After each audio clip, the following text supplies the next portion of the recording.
time, we're ready for the start. They're off in the Kentucky Derby.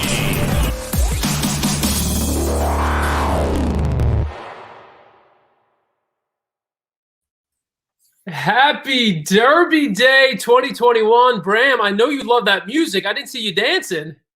I'm pretty happy about it. It came as a surprise. You know, I'm staring at a bunch of screens here, Dan, because we've got the 10th race about to go off. And I love the fat man. So I'm just all locked in, ready to go. And even for you today, Dan, for those who watch us regularly, I don't drink very much anymore. But today, just for you, Dan, I'm going to finish this bottle of rye. Maryland style, player. I love it. A couple weeks before the Preakness. We're headed that way. Cheers to everyone out there. Grab your favorite drink. Jump in the comments. Tell us who you like. As Bram said, the Churchill Downs Stakes, race 10. Horse is going into the gate right now. Bram likes the Fat Man. I like Mind Control, the 2-horse. Yep. And I also like a little bit Sha Shake Me Up, the 7-horse. My price here, though, is going to be the 10 Bango. Huge price. I think about 20-1 right now. Stick with us. We're going to take you all the way through the Kentucky Derby. You've got the Turf Classic coming up next, and then the Kentucky Derby. I'll also tell you we've got another host here joining us live from Churchill Downs. Let's see. I think I see her. Ooh, that's a nice background. Let's see. There she is. Hi. I'm here at the Derby. And I'm going to have to switch onto my laptop, I think. Can you hear me? We hear you. We hear you. I might have to. Okay, so right now I'm on the roof of the balcony of the museum. So you see Barbara behind me? There we go. Yeah, so I've been having an amazing time. I was hosting a Q&A event with Hall of Famer Gary Stevens. So very nice. Gary Stevens now. Oh, name dropping already, Ren. It took 23 seconds to name drop. Great, thanks. I'm in my basement again. Thanks for name dropping. Computer here. Let's see here. Gary mentoring and the jockey agent of Drayden Van Dyke, who's going to be riding Like the King, long shot in the Derby. Ren, as we mentioned, right now as we're talking, the Churchill Downs Stakes is going off. Did you like anyone in this race? You get a chance to even look at this race? Which one is this one? It's the 7 furlong sprint. Well, it's almost over. So now it's kind of past time. I will say this. If you guys had listened to the show I did with Gino, yeah, my pick was the one in the 9th, but my second pick won, the Du Jour. Yeah, Du Jour did win. Huge race. Left Du Jour with my tickets. Dude, Bram, Bango is kicking clear. Come on, Bango. Come on, Bango. Come on, Bango. Keep going, Bango. Come on, hang on. Oh, my God, he's almost there. Bango, hang on. Oh, my God, he's Western Whitmore. Not Whitmore today. Not Whitmore today. Oh, my God, another horse to the inside, flying back. Oh, my, what a race. I didn't see it. Flagstaff got up between horses. That was Flagstaff? a clean finish. That's the one I had on top, Dan. I love the Fat Man in my Exacta, but I had Flagstaff on top. So who's the player early today? Wow, listen to the pipes. That was a insane finish. I don't have anything. The complexion of the race changed completely in the last 50 yards. It looked like Bango was 7 across the line. Yeah, Bango was 5 lengths clear, though, about 100 yards from home, and then just stopped running. And then you had 3 horses closing on him. You had Flagstaff, you had Whitmore, who, oh my God, almost got up. And then you had Lexitonian at 45-1, who I think finished third. Well, who came in second, Dan? It was either Lexitonian or Whitmore. We shall see. Well, I'm off to a hot start then. I had Flagstaff across the board, and I did an Exacta box with the Fat Man. But I will take my win and get ready to get it rolling today. And I'll just tell you early here, I know who's going to win the Derby. I've landed on it, Dan. I'm ready. Uh-oh. I'm ready. Right. Here it comes. Give it to us. What is it? You want to tell us? Rock your world. Rock your world. Rock your world. Not crazy. Nope, not crazy. Ooh, the Fat Man came up across the line too. Ooh, that's close to hitting it big, Danny T. Very close. Oh, very close. We have, so Ren, you're at Churchill Downs. We have a number of guests that are going to be joining us live from different parts of the track. one of our first guests who we're waiting for is Terry Finley, who won the Kentucky Derby Oh, yay. in 2017. They're back in partnership. They own Obesos. We have a video going back to 2017 when Terry Finley won the Kentucky Derby. We had a camera on him the entire race. This is one of the coolest videos I think we've ever done and that I've ever seen. Let's take a look at that video. They're all in line, ready for the start. They're off in the Kentucky Derby. He broke. It was a great start He for broke. Always Dreaming, and something Are went we wrong taking with a look? Thunder Snow right away. Thunder Snow is having trouble in the early stages here. Always gotta get Dreaming's him going off. out to the lead with State of Honor. And then on the outside is Battle of Midway. Out toward the inside comes Fast and Accurate. Will be fourth early on. As He's they sitting race pretty. for the first time. He's And it's sitting Irish pretty. Wolf Oh, Riders he's outside sitting. They're gonna have a Grab tough his time with him. next. And they're followed by Gormley on the outside. Practical Joke. And then to the outside it is Pence. Or rather Patch to the outside and saving all the ground there is. No, he's all right. He got off the Down track. for the rail and racing It's about the 8 Dubai lengths off horse. the lead. Then back to Gerben and McCracken. Classic Empire is Get behind outside, them. Johnny. Then it's Gunnavera. Tap Get outside, Johnny. Looking at Lee is next. And then comes J-Boy's Echo, Sonneteer. And Oh on the my inside God, comes we're gonna Pence. win the Kentucky And Derby. having pulled up out of the race here was the colt from Dubai. The first half mile was in 46 and 2/5 seconds. So they move up the backstretch here in the Kentucky Derby. And the leader is State of Honor, pressed by Always Dreaming on the outside, who's just a neck back. Irish War Cry getting a 4-wide trip up the backstretch. Battle of Midway is right there too. Fast and Accurate starts to backpedal out of it. And then comes Gormley to the outside. Victor Espinosa has about 5 lengths off the lead as they make their way around the far turn. Always Dreaming and John Velasquez are in front. State of Honor is dropped back. Irish War Cry moves up on the outside. And it's taken second. Battle of Midway is midway between those two runners. And then it's a 3-lap gap for Gormley. But Kraken has been unleashed on the far outside. And Classic Empire is beginning his charge. And he's coming wide as they turn for home. Always Dreaming in front. Always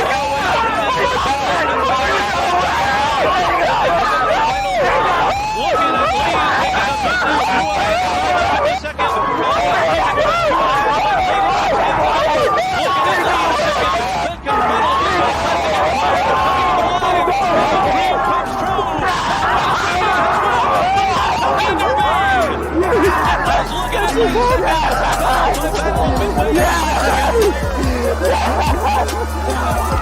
Second.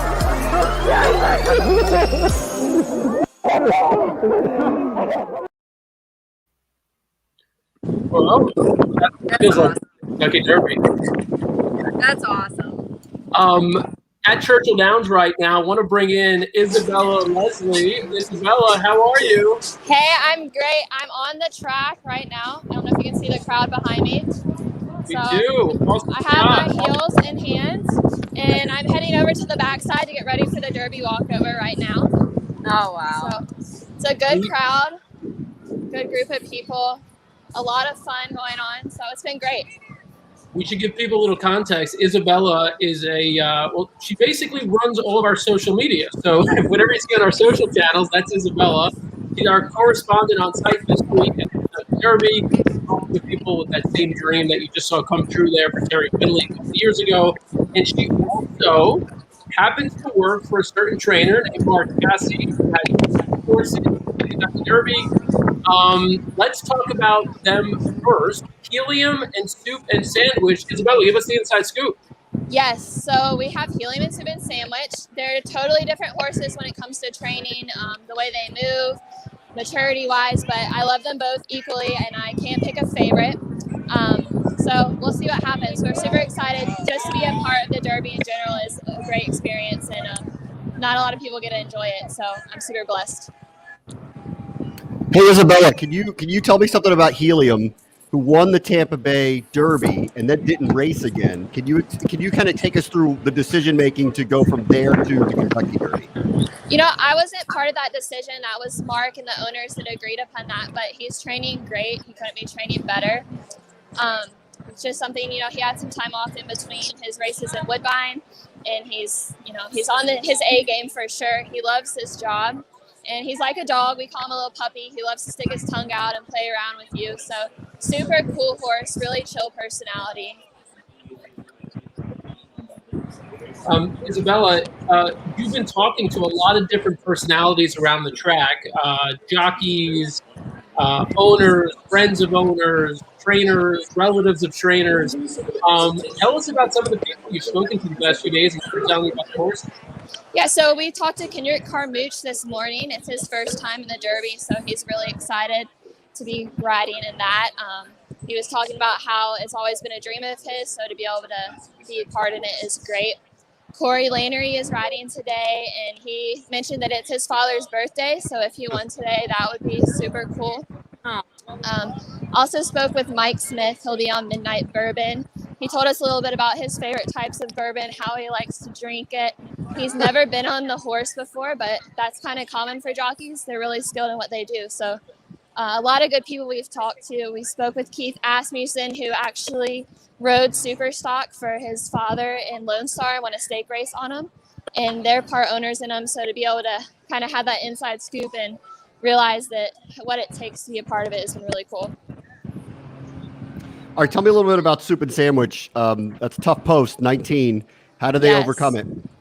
Well, I don't know what he's going to do. If he's going to head to the lead, I think that'll be what he does, but I'm not sure.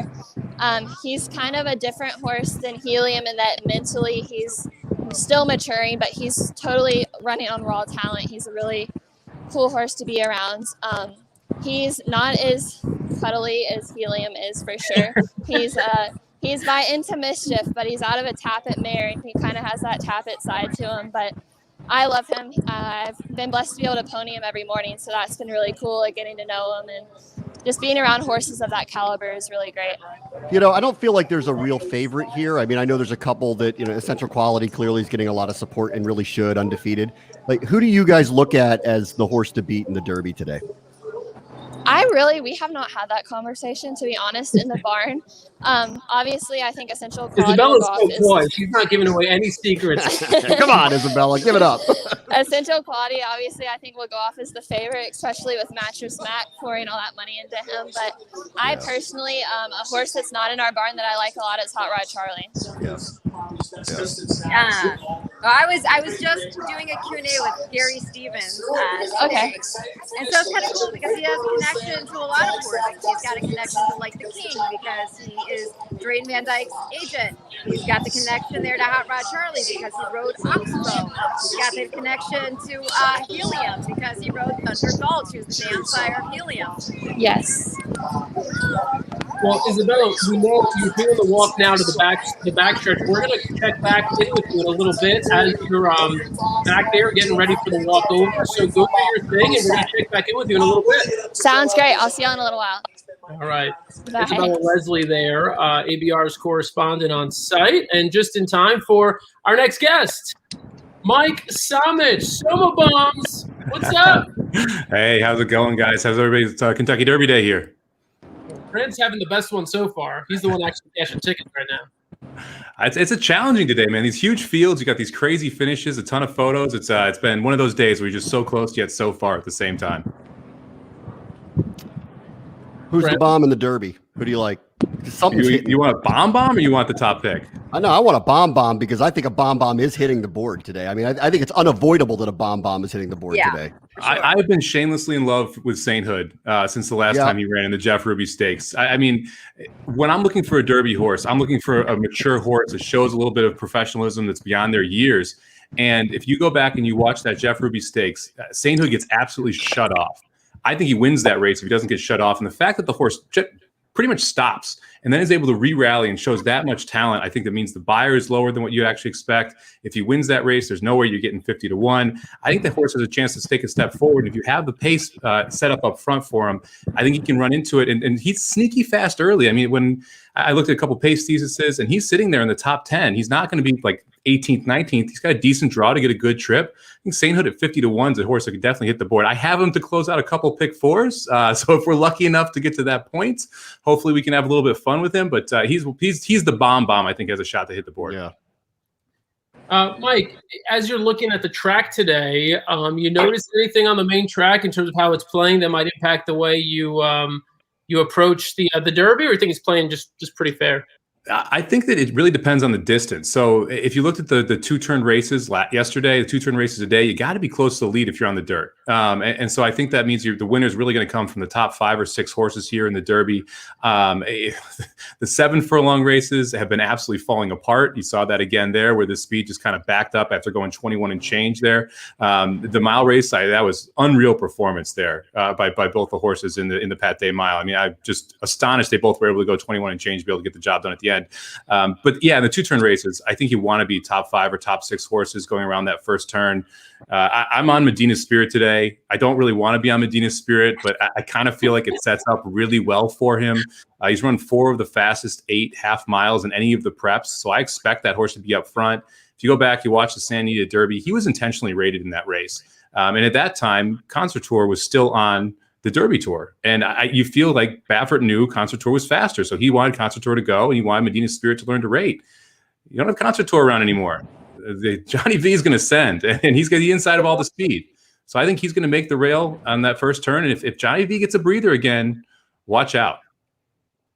Yeah, spoiler. I'm on Medina Spirit too. Bram is not. Ren, where do you stand on Medina Spirit? I think this is a horse who's been panned too easily. I think, he had some legitimate excuses, and I think getting out of that really deep track at Santa Anita and getting on a nice surface here that may play a bit easier for him to pick up those hooves and re-extend. I mean, that's basically what Bob's been talking about. I saw an interview that he had done with Rosina Pravnik, basically saying that. I think he could factor. Well, you mentioned as a long shot sainthood. Isabella said that she caught up with Corey Lannery. Let's take a look at what Corey said. Yeah, go for it, Ren. I'll be right back. Corey said about sainthood. Hi, I'm Corey Lannery. I'm riding Sainthood in the Kentucky Derby today. For me to win the Derby today would be an awesome moment in my life and career. As a kid, I've grown up always wanting to just ride in the Kentucky Derby, and to get the opportunity finally to ride in it and have a chance to win it, it's just an awesome feeling. And a special moment would be to win it on my dad's birthday. Today's his birthday, May 1st, so it would be just a great honor.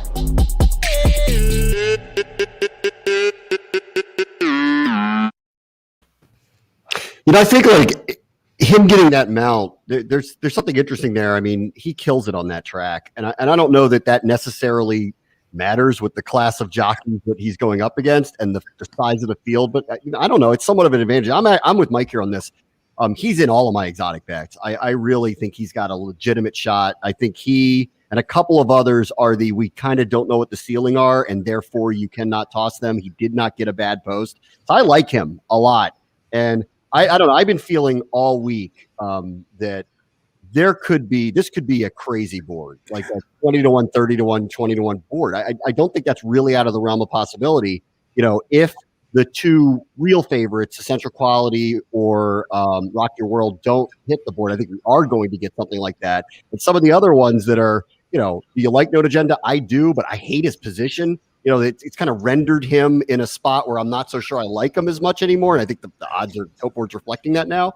I think Sainthood could be popping up there pretty high, and this could be an all-time board. I cannot wait to see what this thing shakes out to be. I'm glad that you're the one that's cashing tickets today, Bram, because we're on the same wavelengths here. I liked Note Agenda going into the post draw. I was pretty disheartened after he drew the one post. I heard John White talking about this. If you like the horse going in, you can't really let the post talk you off the horse. So I ended up including the horse and some of the underneath stuff. And we've got Irad on the horse, which is probably your best jockey in the world right now. If someone can make a trip from that post, it's Irad Ortiz that can do it. So I agree with you on there. And I'm like, if Rock Your World wins, I don't. So I'm against Rock Your World, and I'm hoping we can keep him off the board, because I think that's the most vulnerable of all the horses that are shorter prices right now. That's the one. That's where we diverge. I like him the best of all of these coming in. I like him the best. I mean, I'm more inclined to go, let's take a stab at this thing, because I think it's an all-time payout that we're about to witness, and get lucky, throw a dart, and be right about the bombs that are about to hit. That said, if I am going to go with someone with a low price right now, for me, it is Rock Your World. I don't. I think the thing is it's funny to be picking Medina Spirit and then to be against Rock Your World, because that seems a little bit odd when you're going A and B, especially with how Rock Your World was able to beat Medina Spirit last time out. But just watching that race back, I felt like Rock Your World had everything go his own way. He was able to get the perfect trip, able to secure the rail. The rail on the dirt won every race at Santa Anita that day, so it was a golden rail in that sense. So you had just these things that kind of all built up against Medina Spirit and for Rock Your World.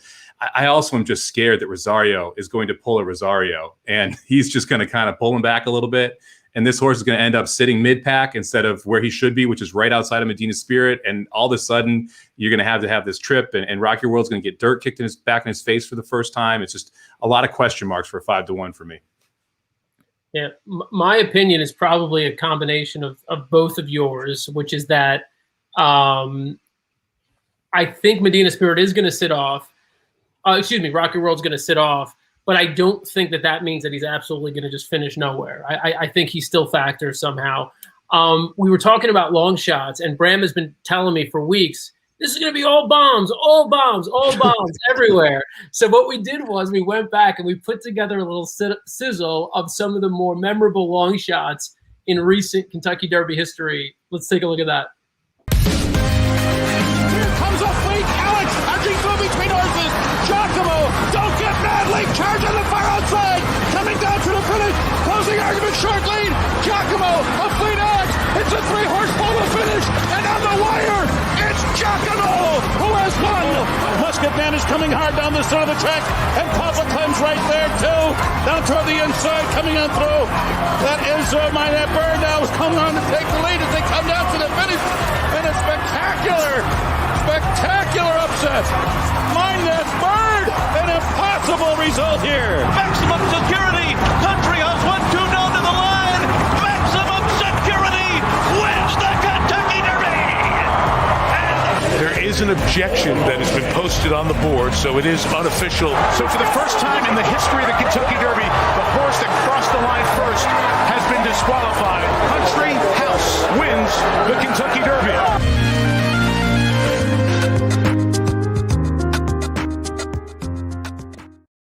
I mean, I feel compelled to say that the last one was a little different than the other two, but okay. I guess it belongs because of the odds, but okay. That one was a little different. Mind That Bird looked like it was 2-5 in that race, the way he won. It is incredible in retrospect that he drew off that way. I mean, like ridiculous. I mean, American Pharaoh. I mean, not that he was all out, but American Pharaoh only won by a length in the Derby. Mind That Bird just made it look like a joke. It's just amazing that horse is 50-1, just goes through the rail and just spurts free, and he is gone. But we have a 20-horse field. This is how you get to these massive prices, right? We're used to, being excited about 10 and 12-horse fields, and when you get these 20-horse fields, man, anything can happen. Like you miss the break, you're done. You have one trouble in the first turn, you're done, and all of a sudden, it sets up for just a monster number to be rolling home. Yeah, I mean, that's where I'm on Known Agenda. I loved Known Agenda until the draw came, and then all of a sudden I went, all right, if he somehow survives the break and is in some kind of position, then I'll like him. And if he doesn't, my bet is done, and there's no chance of a recovery and there's no way he's going to get around it. So, you're going to need some luck today for some of the ones that get decent prices. Now, they are giving you a number now on him. So it's almost worth it to go back to him and say, if you did like him and you want to roll the dice a little bit and you get a little bit of a different trip than typically what happens on the rail. But that said, I mean, I'm with you here. And all along, I've been just screaming this all week. I'm like, there's going to be huge money on this board. And I can't wait to see what it ends up at. And I just hope I'm on the right side of it, because there's at least one of these big numbers that's hitting, and I would not be shocked if it's 3 of them, honestly. Yep. I haven't looked at the board recently. Last I saw, Mandaloon was sitting there at 29-1. That's absurd. I mean, I get why. Don't get me wrong. I understand why Mandaloon is 29-1, but let's just pretend for a second the Louisiana Derby never happened. This horse is 4-1, 5-1, right? I mean, and that race was just too bad to believe. And you talk to the Cox Barn, they come back and they say, we don't know what happened. Horse just didn't fire. I mean, we all have an off day. If those 2 races in California didn't happen, Medina Spirit would be 1-9. Yeah, that's true as well. I'll give you that too. Come on. But if we're making the case for a horse, you got to be able to cross a race out every now and then. It's for me. There's a lot of different prices I think you can get interesting with here, especially on the underneath side. Yeah. Mandaloon right now, 28-1. The horse we were talking about a moment ago, Known Agenda, Florida Derby winner, down on the rail, 11-1. Yeah. looking at the board here, just looking at some other horses, we talked about that Louisiana Circuit Mandaloon, Hot Rod Charlie, who won the Louisiana Derby, but finished behind Medina Spirit, the race prior, and the Robert B. Lewis. 5-1 currently, co-second choice. To me, that's extremely surprising. I want to talk about that, but first, let's take a look at how Hot Rod Charlie won the Louisiana Derby, followed by Midnight Bourbon in second. Mandaloon, Proxy looking to unwind on the far outside, then to the inside right and just as they come for home. Star in My Dreams from Obesos and Run Classic. They come down toward this final furlong. It's Hot Rod Charlie and Midnight Bourbon needs to lift. Hot Rod Charlie finding for Joel Rosario. They come past the 16th. Hot Rod Charlie just holds Midnight Bourbon, and rattling home is Obesos. It's Hot Rod Charlie to win the TwinSpires.com Louisiana Derby.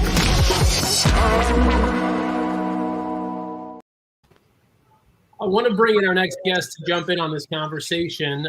It's the Sniper back after a long layoff. Barry. Yeah. Hey, what's up, guys? What's going on? How's it going, Barry? Hanging in there. From Florida. Good to see you, Snipe. How you doing? Hey, good to see you, man. Haven't seen you in a long time. I missed you down at the Pegasus and the Florida Derby, but things are going good. Today's a great day. You're coming in crystal clear here with the audio and the headset. So I'm going to let you have first crack at this conversation we're having, looking at the odds board. And Hot Rod Charlie's 5-1. What do you think of that? Yeah, that's a stretch, in my opinion. I mean, the horse isn't bad by any means, but you really have to take a second take at what he did in leaving Santa Anita to go to the fairgrounds to win. He was getting away from something. I don't know if it was Life is Good or something else, but he definitely caught a much weaker field, and it showed. He handled that field in Louisiana pretty easily. Maybe gave him a little confidence. I mean, I wouldn't take that number on him, but I can't fault anybody that does. Yeah, I'm right there with Barry. I think 5-1 is pretty tough to swallow if you want to play him there, especially when you have horses that have beaten him there at longer odds. I thought what was really telling about that Louisiana Derby is that he made the lead. Right. You had Midnight Bourbon, who's the E8, that is supposed to be your fastest horse at the early pace here, and Hot Rod Charlie was ahead of him there. So I think that kind of tells you also how that speed numbers were down in Louisiana and what to expect from those horses when we're talking about who's going to be more forwardly placed.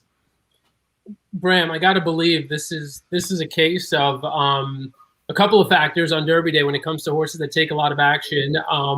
One is name, and it's just a fun name. Yeah. And two is storylines, and there are some really good storylines associated with this horse. One of them I wanted to show you is we caught up with one of the owners of Hot Rod Charlie. Let's take a look. I'm Patrick O'Neill. I'm a part owner of Hot Rod Charlie and a part member of the Boat Racing LLC team. So I've never actually met Jake Panis, but I've been fortunate to meet Stephen Panis, who runs America's Best Racing, over this amazing journey we are on with Hot Rod Charlie. And I think as Boat Racing LLC, you are 28-year-old, 5 guys who are very, very fortunate to have their third horse running the Kentucky Derby. We understand that, we're very, very fortunate individuals and we don't necessarily deserve this. And so we're thinking about ways in which we can do more with this platform that's a little bit unexpected. And so we've partnered with Stephen Panis and the University of South Carolina, who has done a walk-on scholarship for Jake Panis, who is Stephen's son, who unfortunately passed from a horrific traffic incident just this past year. And so to support kind of Jake's pride and who he was as an individual, which was a kid who had so much grit. I wish I had met him. A kid who was so confident, a kid who had desires and goals to make it to the University of South Carolina and play on the football team just like his dad. We as the owners of Hot Rod Charlie, who want to kind of embrace that whole idea of grit, hard work, and trying to do whatever it is to kind of make it to the next level, as Jake wanted to do, have created created a saddle towel in Jake's honor and are trying to get the word out on this amazing scholarship as much as possible. So donate to the University of South Carolina Jake Panis Walk-On Endowment Scholarship Foundation, and it's certainly something that really, really hits home for the boat racing LLC team and certainly all of Hot Rod Charlie.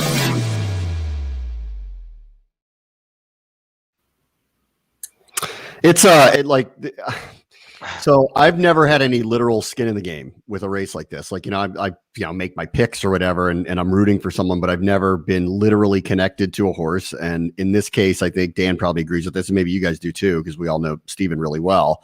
I'm rooting for him for very different reasons than betting on him. And that was a devastating, horrific day.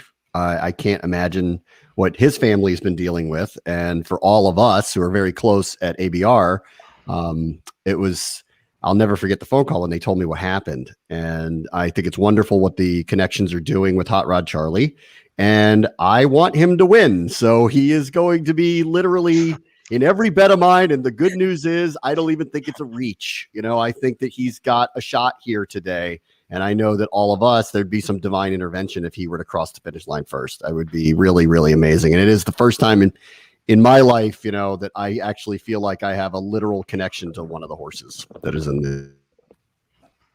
And we know Steven has been watching all day at home, and we got some of these hats here in tribute to Jake. And, we just, we want to let Steven and Kelly and Liam know that we love them, and now and every day. And if Hot Rod Charlie could win, it would be a little extra sweet today. So anyhow, much love out to the Panis family. Kudos to Team Hot Rod Charlie for getting involved in this way, and we shall see. I do have one guest who's actually live at Churchill, so I want to bring her in right now because I know she's got other work to get to. Everybody hang with me.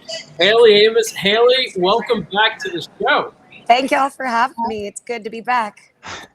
Last we saw you, you were doing something else. Now you're doing something, I got to say, is much cooler. I've got the credentials this time. I am not celebrating with champagne. I am out here working for Breeders' Cup, capturing some Breeders' Cup alumni. And Hot Rod Charlie, man, he was a runner-up in the Breeders' Cup, so we're excited to get him some coverage for social media. All right. Well, we haven't done a deep dive on every runner in the field. I'm hoping you could provide us with a long shot or a horse we haven't spoken about. What are you thinking in terms of the Derby? Well, y'all are talking about Hot Rod Charlie. I think that Louisiana circuit was very impressive. And Obesos is one of my big picks, one of my long shot picks. He ran a race that was improving, and he continues to improve from every race. So I think he's a horse to look out for. Obesos, I like that pick. And Ren's back with us. Ren, how you doing out there? I'm doing fine. I'm just sitting here. I'm just chilling. And hey, Haley, it's nice to see you. Hey, Ren. and the sniper. What's hey, up? How you doing? What's going on? Oh, doing well. I mean, I kind of missed some of what Haley said because with the connection for me, it's a little blippy. But I did hear you guys discussing Hot Rod Charlie, and of course, I mean, just the rootability there is off the charts for reasons that don't even need to be restated. But I will say, to the point that it's not even a stretch that this horse could win is absolutely true. I personally think that, I know you talk about maybe why you go to Louisiana Derby and whatnot. I personally think that horse showed so much that day at Santa Anita with that track having actually been listed as good. Is somebody being killed? No one's having a good time. they're betting. That's the ninth at Oaklawn, I think. Oh my gosh! I didn't know whose frame that was coming from, and I was like, "What is happening here?" Okay. Or Fauner Park. Maybe it was Fauner. Mike, you would know. You wrote up a sheet for Fauner today, didn't you? I didn't do Fauner today, man. They're off today. They're black. But we'll get another different track going. I didn't know what was going on. I'm sorry, because I'm like Haley's on the front side of the track. I think I'm on the balcony of the museum. So, I'm actually in the Horseman's Lounge right now, and I think someone just encountered their best friend, and so it was an exciting moment happening. Oh, okay. Well, well, just wait until they get a winning bet then. Exactly. But yeah, I mean, this horse, the fact that he gutted it down, that track was actually listed good that day, and it's already a tiring track as it is. And what I was trying to say earlier is, Bob Baffert, he did this interview with Rosie Napravnik, and he was talking about, he described it as quicksand. He says when those horses get off that track, he's been so impressed with how his horses are skipping over the surface here at Churchill Downs. He's like, it's like they kicked off their hiking boots, is how he's described it. And so the thing with Hot Rod Charlie, obviously then running there at Santa Anita, not only did he, in my mind, put in a game performance as it was, but also between horses in the stretch like that, he never backed out. Now we've got like 19 other horses he's going to be facing, and that's the type of mentality and grit and determination you need in a race like this. Bram? Yes. Got anything? Yes, Dan. Can I help you? All right, we're going back to Sniper. Oh yeah. Barry. Hey, well, I want to talk about the next race. Can we go to the next race for a second? Yeah, we got should. Sniper here. We got Savage. Give me a pick in the 11. Around for the next Give me a race. pick in the 11. She wanted to talk Derby with us. All right, Okay. real quick. Does anybody? Are you ready to talk about the next race, the Turf I'm Classic? happy to talk whatever y'all want to talk. Yeah. What you got in the next one? What you got in the next one? All right, let's talk Turf Classic. I like Colonel Liam. He's my pick. Okay. So, all right, let me ask this question. Since we got the real handicappers here, all right. Oh. What do you do fired. with the horses off the long layoffs that are obviously good enough to win, but haven't raced in 6 months and are coming back and racing in something like this? What do you do with them? I think that you have to be cautious on crossing them out because there are obviously horses that sometimes need that race to build up their stamina for the future. But there's also horses out there that can come off a long layup and run really impressively. I go back to Serengeti Empress. She won the Rachel Alexandra, and she had been on vacation since the Breeders' Cup when she ran as a 2-year-old. So she came and she ran and won, and it was one of those things that if you had looked, she'd been on a break and needed that break time, you would have missed out on that opportunity because she was had some long odds. So, Dan, what do you do with that? What do you do with the 4 or the 5 in this race? Both of them could win. Neither one of them have raced since November. Look, if you're asking me, the horse that I look at and that I've been going back and forth on is Ivar. And I actually like Ivar a lot. I mean, the horse ran a 102 buyer last time off the break. I mean, what's not to like? I mean, the horse, and if he goes to the lead, I don't see much speed in this race other than Smooth Like Straight. But watching Smooth Like Straight's replays, I'm not convinced Smooth Like Straight wants to be actually on the lead. They always kind of take him back and track second because I think he needs a target. So for me, I love Ivar, and I know that's an unpopular opinion because I was formulating a ticket earlier and everybody was talking me off of Ivar. Not that it matters. He's a Breeders' Cup alumni, so we're rooting for him too. You're selling. You're selling all day. Selling all day. Mike, let's kick this question to you because I know we told you we'd only keep you for a set period of time. You've been here longer than we told you you'd be here. You tell us, we'll let you go, and we'll bring in our next guest. Yeah, so to answer the question, I would say it depends on the first thing I look at is the trainer, and the second if the horse has done it before. So I think this is an interesting scenario here because you got Brown with 2 in here with domestic spending and digital age. Domestic spending has seemed to come back every single time off a layoff pretty well. So I think the 5 is going to be awfully live here, and the 5 ended up being my top pick. The 6 horse, Digital Age, kind of needs to build into his best race. So you look the first race off the layoff, the next one or the third race in the sequence is when he runs his best race. So Chad Brown can fire. He's 27% off this type of layoff.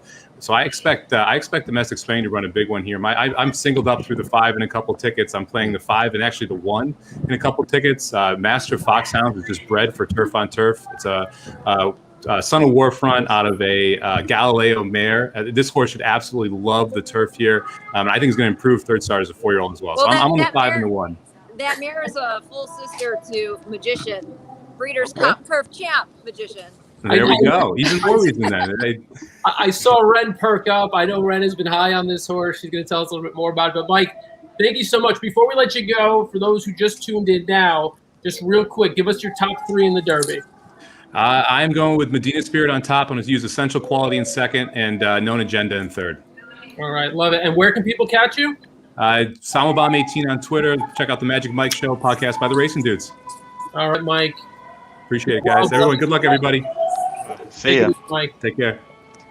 All right. All right, so listen, I'm more inclined to go with Chad Brown, Flavian Prat if I'm going to pick one of these that's off a layoff like that, because I just trust the connections on that one. So that's where I am on it, and that's why I don't like your horse, Dan. Sorry. I'm out. Oh, I literally pulled up our next guest right as he stood up, and we just got a great shot of his waist. We'll leave it at that. Let me see here. Roberto, if you could hear us, hit back down, or don't, or just stay standing. All right, so we're gonna pull in our next guest, Kurt Rosner from Old Smoke. I love that shirt. Kurt, what's up? What's up, guys? Joining us from what? From Saratoga? From Saratoga. Yep. All right, we're almost there. Barry, let's go back to you real quick. Okay. Give us this Turf Classic analysis. Who do you like? I think Colonel Liam is such a standout in this race. I hate betting chalk, but that horse looks way above and beyond better than everybody here, and it's really only because of the recency factor. There's a lot of horses coming off some layoffs here that normally would be in a good spot. I gather one of them, maybe two of them might run fresh. Like a horse like Ivar is really big question mark to me. That's like a feast or famine horse. He's either going to be right on it or dead last. Somebody like Domestic Spending is like, where's he been? And why here? Why this spot? Why today? The other horse that kind of piqued my attention was Digital Age. He likes this track. He's run well at Churchill before. And I think he'll get a good setup. But, I'm not really too keen on the horses coming in from the West Coast, at least the grass runners. So, I kind of eliminated them off the bat. So this is where I'm taking a stand. If Colonel Liam wins, we're alive to a few in the end, in the big one. Yeah, I'm usually with you with that toss in the California horse. I know Kurt doesn't even look at them. He just immediately puts Black Sarpy over them and just crosses them right out. But I actually like one of them. I like the two Count Again a little bit. Look, we'll see. I'll make a little bit of a case here in a moment. Haley, we know you've got work to do, and we're keeping you around. Colonel Liam, right now in the Turf Classic, give us your top three in the Derby before we let you go. My top three? Mm-hmm. I would say Hot Rod Charlie, Obesos, and Highly Motivated. I think you almost went all Louisiana there, but you stopped yourself. No, I know. I think I stand by what I said. I think the Louisiana circuit this year was really impressive, but Highly Motivated's performance. If we're gonna go against the chalk here, there's some value with the way he ran that race. It was impressive at Keeneland. All right, Haley, we love you. We're so glad to see you. Thank y'all for having me. All right, enjoy the rest of the day out there. Bye. All right, now we'll bring in the guy. Wait, where did he go? Oh, there's Kurt. There he is. There's Roberto. Roberto, do you hear us? You're on mute. Unmute yourself. All sorts of technical issues. Now go ahead, speak now. Can't we hear still him. don't hear you. Man. Kurt, you can troubleshoot. You run a business. Troubleshoot this. That's not my role. Roberto, we don't hear you, man. Let's maybe jump out and jump in. Jump out, come back in. Kurt, Old Smoke. You guys have a couple things going on these days. We do, yeah. Big day. How you doing, man? It's been a while. It's been forever. It's been forever, man. Tell us what's going on. I mean, you got like Secretariat collection. Tell us about all that. We got a lot going on right now. It's been a really fun last couple of weeks. We fired off. I got the JK collection shirt on. We kicked that off. I don't know, was a couple of weeks ago now, and sold out so fast. We're set to re-release these next week. We got a Saratoga version coming, which is really hot. This thing is going to be awesome. So we're going to get that going next week. We got the Secretariat collection we just launched. And the big thing we got going on is our Superfecta Club. So it's a T-shirt club that, for Superfecta, 4 horses. This is 4 packages a year, 4 custom, unique, exclusive shirts just for the members. So we just launched that this week and really excited about that. It's going really well. So Barry, Bram, you guys have old smoke shirts? Yeah. I believe I have two. I got the what do I have? I have the one that I had to explain to people because it's the Triple Crown, and somebody couldn't either. I think they couldn't figure out the shortened version of the Louisville Airport on it. So I had to explain that one. It was like coded for them. It was coded. Matt has many old smoke shirts. How you doing, Ren? I need the Secretariat collection. I need the Secretariat collection. Just saying. I hit up Kurt about the Secretariat collection. He's like, yeah, like take a number. Like, get in line. That horse still kills it. I tell you, people love that stuff. I want some. My favorite is because I'm a cigar smoker. Cigar. Can you make something out of cigar? Can we do something there? That'd be my special collection, please. We have the coolest cigar shirt that's already done, but we never do anything without permission or having a conversation. And we haven't had that conversation yet, but we have a really cool shirt for cigar. It's one of our favorite horses too. That's already done. We can't wait till the day comes we can release it. But yeah, that's a cool one. I'm giving you permission. I'm giving you permission. In fact, that was one of the first designs we ever did. We put a whiteboard up, when we started day one, and that was right at the top of the list. So, Kurt, we're going to come back to you for your Derby picks. We know you're going to have an East Coast bias, as you always do, like last year with Tis the Law. So we be prepared for that, everybody watching. But real quick, want to go back to Ren. Ren, we want your Turf Classic because it's Master Foxhounds for a couple of reasons. I mean, I think one of the things that we need to remind everybody, these stakes races, they are running Lasix free, okay? So just take that in consideration when you go over your handicapping.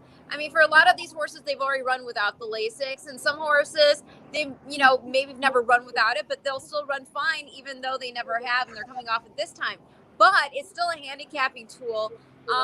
So for that reason, that's definitely part of it. I think this is a horse, though, that's just basically been coming into his own. Those Del Mar starts, he was just getting into the rhythm of being here stateside. It takes a bit to acclimate. Also, it's just like those first two starts, he did run with Lasix. They took him off once he went to Santa Anita. He's been running well since. Again, that pedigree's fabulous. You're by Warfront. You're out of a full sister to Magician. And that Say the Word, he came back, won the Elkhorn very nicely. It sounds like a pretty good case. Bram, what are your thoughts here in this race? I think the number is too good on Smooth Like Straight to ignore it. It's 7-1. I mean, that's a gift. I agree with Barry and Colonel Liam looks like the class of the field. Obviously, I'm going to go against it because it's just not the price that I want. And I think Smooth Like Straight should be there, probably near or at the lead at the beginning. And if Colonel Liam's a little bit off today, I just don't know about Ivar domestic spending because he's been off for so long. And I'm not really sure where to go there. I'm with you, Dan, a little bit that like if someone's going to hit the board and make this juicy, I like Count Again. I also am somewhat intrigued by Ride a Comet to potentially come up late and hit the board late. But at 7-1, I think it's a gift on Smooth Like Straight, so I'll be all over that. I like that. And look, Ride a Comet, the thing I like best, he's got the best turf rider for my money in the country. No disrespect to Flavia, no disrespect to Umberto or Julian. Tyler Gaffleone, best turf rider in the country, in my humble opinion. I mean, this is also Rispoli's revenge day because he should have been on Rock Your World, and he's, I'm sure he's got some interesting feelings today racing in these races today. We're going to take one more shot here with Roberto. Roberto, do you hear us? I think I am. There we go. We got you now. Go. All right, Roberto is live at the Kentucky Derby. I recognize that as the Parlay Media Room. Yes, it is. How is the buffet today? It's better than 2 years ago. And certainly better than last year when none of us could exactly. Roberto, we're going to get you in quick style because we know you got to get back out and cover the races. So we want an opinion in the Turf Classic, and then we want you to take us into the Derby. The Turf Classic, I think, is domestic spending. That's my pick. That horse, it is a really good horse. I think they give it their time during the winter. They took it to Florida, and I saw them working on Palmettos. And that horse is, it's just gonna get better and better with the time. Also, when I was talking with exercise writers or Chad Brown, and they are very, high expectation on the number 6. That's the horse around here. Digital Age. Yeah, the champions.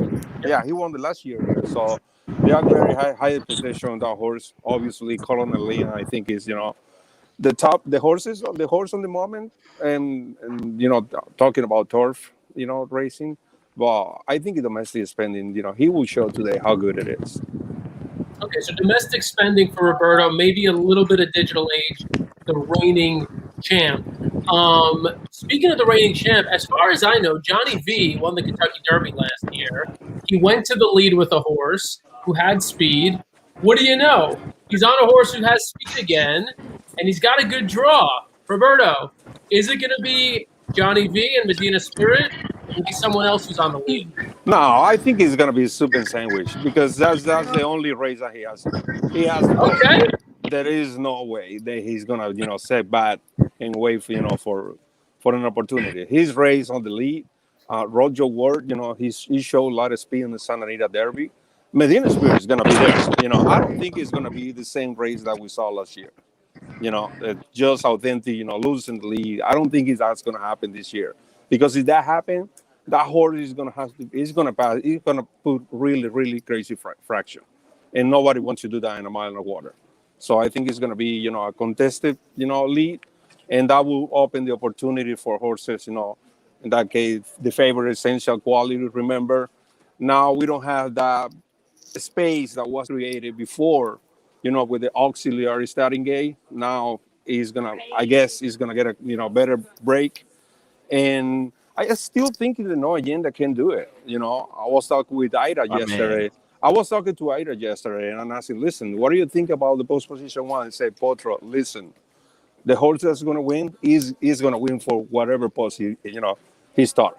So I think it does the two horses, the legit horses.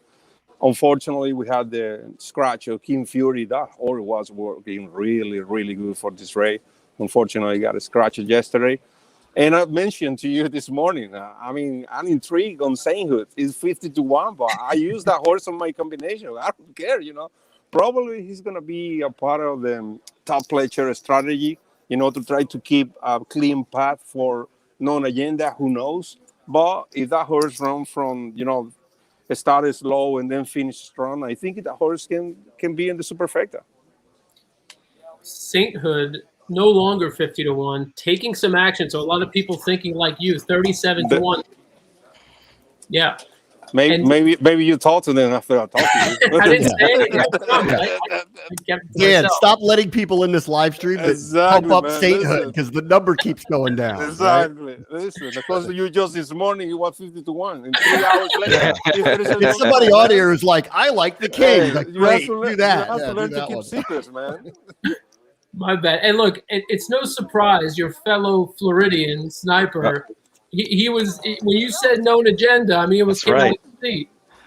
That's my horse. That's my horse. I love known agenda. I hate his post.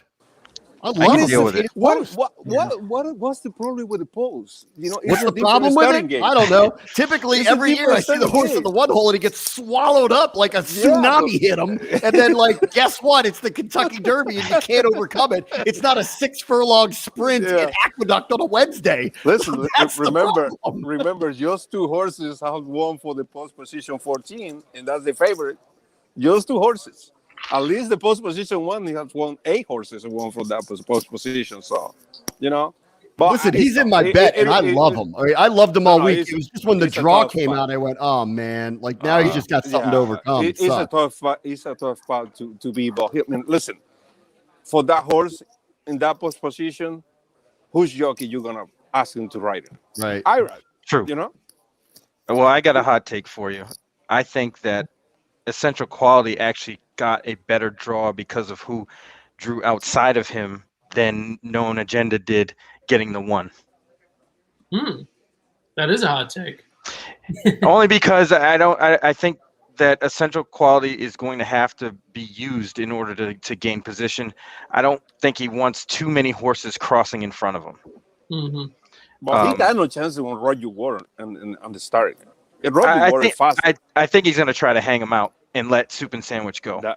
Midnight Bourbon is, to me, and I've been saying this all week, he's a runoff. He's just going to go. So there's going to be a hot pace, I think. Yeah, same thing with Highly Motivated. They don't go to the lead this time. They're going to wait. Right, they're going to pull back. They're going to pull back, and they're going to be in really good position. Yeah, I didn't think Highly Motivated wanted to lead the last time. I think he just ended up there. And they were just so much better than everybody else. It was just basically a match race. Well, let's do this. Roberto, they're going to the gate for the Turf Classic. I know you want to be out there for that, so we're going to let you go. Thank you for checking in with us. Thank you, guys. We love you, man. Always a pleasure. Let people know where they can find you real quick before you go. Potter Rob. They can find me anywhere. So, All right, guys. Thank you. See you, Roberto. All right, you were talking about that matchup in the Bluegrass Stakes. Let's take a look at that. And then speaking of hot takes, on the other side of this, we have the queen of hot takes. She's coming up. But first, let's look at the Bluegrass Stakes. Highly Motivated has the lead coming toward the quarter pole. Essential Quality second on the outside. Still a half length separate the top two. And they've opened up by 7 lengths off the turn to Hidden Stash, who swings wide in third. Here comes Essential Quality now, taking aim once again at Highly Motivated, who still has the lead coming into the final furlong of the Toyota Bluegrass. Highly Motivated with the advantage. Essential Quality is still driving at him from the outside past the 16th pole. Highly Motivated. Essential Quality. What a finish! The champ remains unbeaten.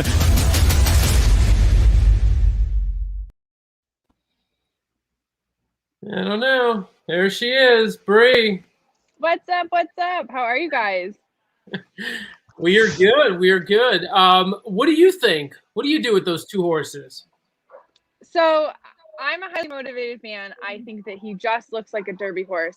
But to me, he had the trip of a lifetime in that, and he still got beat. So I think Derby's going to be a bit harder.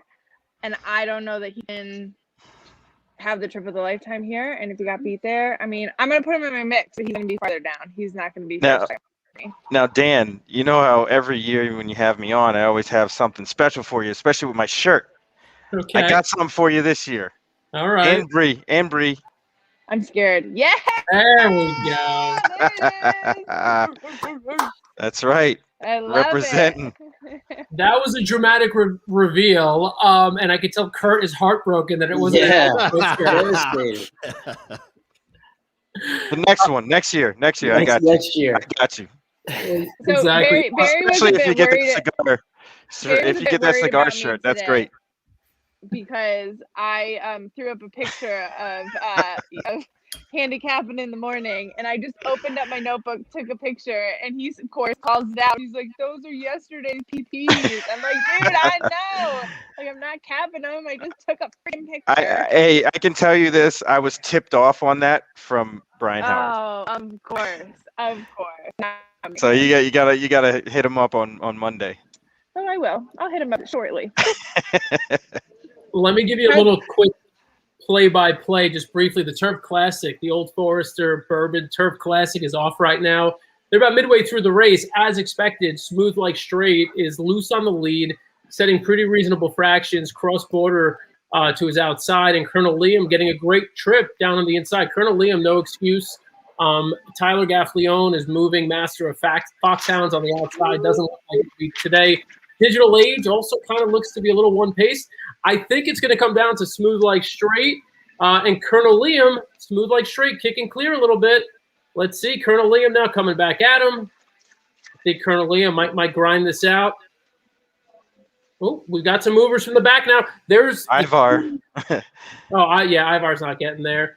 Colonel Liam at the wire. Domestic spending.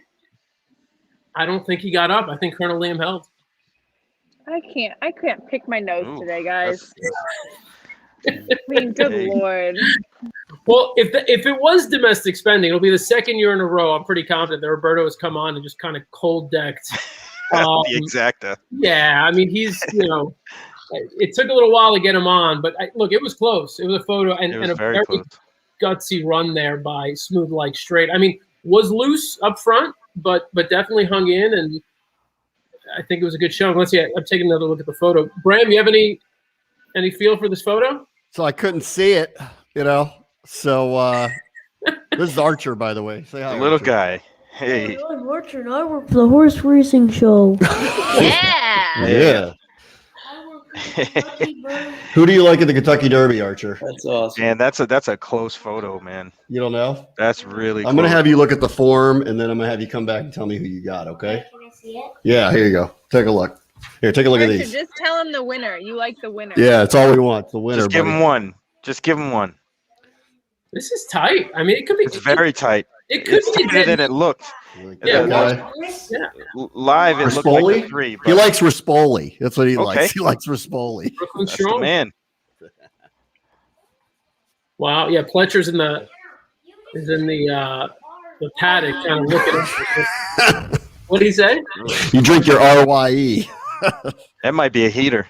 That's close. I mean, you Oh, can't man. ask for better racing today and yesterday for that matter. Like the photo finishes, the duels. I mean, there's nothing but action in past 2 days, today and yesterday. I mean, this would be a good time for me to complain about how long it took for me for the streaming service to actually show me the race because I missed it. So now I'm watching a replay of it, and I'll answer your original question when I actually see what happened. Yeah, this is. I mean, they're showing. They're going back and forth between the horses in terms of the. It might be a heater. It's that close. Wow, that's really close. Man, yeah. When I watched it live, I thought it was Colonel Liam. Out of the 3, yeah. But then this second view, when they slow it down, it looked tight. Like.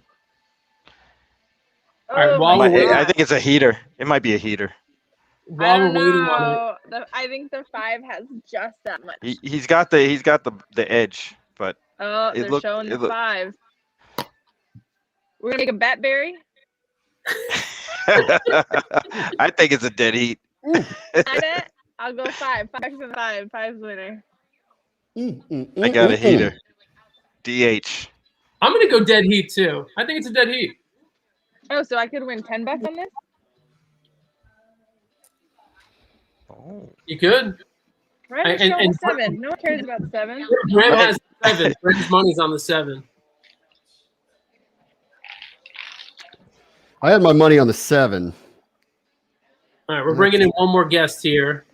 Justin Powell back live with us. What's going on? Guys, how you doing today? I'm doing well. Are you watching this race? Who do you think won this Turf Classic? Actually, I'm not watching the race. I'm actually up in the living room right now. I'm heading blind right now. Well, you missed a good race here. It looks. I mean, Still no numbers up. Right. That's looking They're bad for you, interviewing the Bree. 3 though. I know. I don't see it either. Who is it? 3, 5, 7? Yeah, I think it's. I think 3, it's 5, dead 7. heat. 3-5. I think it's dead heat. Really? Very awesome. I mean, it's taken them long enough. They haven't posted anything yet. It's between, if you're watching at home, trying to figure this out, Colonel Liam, the 3-horse who went off as the 7-5 favorite, and Domestic Spending, 5-1, charging late. If he got up in the last jump. But I think it's a dead heat or Colonel Liam. I mean, that's where I'm going with this. Oof, it looks like a heater. It's kind That's of tough. Spending's Oh MO. my God, the clothes on that horse though. Wow. The suspense is killing me. And I just want an answer now so I can move on with my life. I mean, they just need, come on. I think it's a heater. It's a long time. Developing pictures right now. Like, what year is this? Like, just like give me an the answer. Flintstones. Like the What do you Flintstones. think, They got Brad? it. Looks pretty confident. Oh, dead heat. It's a dead heat. I was right. Dead heat. Ah. Yeah, that's dead heat. Listen, literally cannot win anything right now. I mean, Pay up, nothing. Bree. Pay up, Bree. Nothing. I can't even. I'll drop my Venmo in the comments. I'm just Venmoing everybody today. Whatever y'all need. Justin, we welcomed you in at a crazy time. We know you write a little bit for Yahoo Sports, doing a little racing action. Tell us about how you're approaching this Kentucky Derby. I remember for Belmont, was it Belmont? You did a pretty cool race pace shape thing. Explain that to us. Tell us what you like in Derby. Well, we kind of used some new technology. We did an augmented reality look at the Belmont Stakes, so we were able to do like a little simulation, and it was predicated around my picks and predictions. But nevertheless, it was kind of a cool technological, I guess, advancement in the industry where you can kind of, and hopefully everybody can use this to manipulate this technology down the line, where you can kind of see your picks play out the way you kind of envision it and see if it actually makes sense. You know, sometimes it makes sense in your head, but then when you see it, it's like, that's probably not going to happen. So it was really cool. So that was something we weren't able to do this year for the Derby, but nevertheless, I did write on kind of how I saw the race playing out, and it's pretty exciting. Well, give it to us. How do you see it playing out? Well, I found it, when tasked with handicapping strictly the winner, I found it hard to work around essential quality. I think race in the field kind of plays perfectly to his strengths. I mean, he's a high cruising speed stalker and is not tremendous out the gate speed in the race. I mean, he's amongst the fastest pound for pound by himself. So I think he's going to be close towards the front of the pack, and he's shown the propensity to be a strong closer. Last time out in the Bluegrass Stakes, where he was, kind of further up in the lead, like the snipers said earlier on, him and Highly Motivated were kind of head and shoulders above the rest of the competition. So they kind of pushed the tempo by default, and he still had enough in the tank to close strong late. And I think in Derby today, there's going to be a lot of horses in the mix down late. And if I had to pick, I would say Essential Quality probably will be chief among the finishers. But with that said, I will be looking to bet on a couple other long shots, I think, to win. Medina Spirit. You can't give us just a 2-to-1 shot. So yeah, so Medina Spirit, Midnight Bourbon, and Highly Motivated are kind of the bigger odds I'm looking. I'll probably do a trifecta, keying Essential Quality, and keep those guys in the mix because I think they have a propensity for being close down the stretch. I mean, all of them have kind of been no less than third at any point in their whole career. So when you're looking at horses that in the Derby, particularly 6 of the last 7 winners have been coming from the lead through the first half of the race. So I think all 3 of those long shots have the chance to be closer to the front and be in the mix. So if Essential Quality leaves the door open, I think one of them can seize the opportunity. Yeah, I like the prices better on some of the others, especially, I mean, Medina Spirit to me, we've talked about a number of times, Rock Your World, who's not going to be a much bigger price. But why don't we just take a quick look back at that Santa Anita Derby in which Rock Your World really it was a coming out party. Santa Anita Derby, Rock Your World's first and Medina Spirit second. Let's take a look.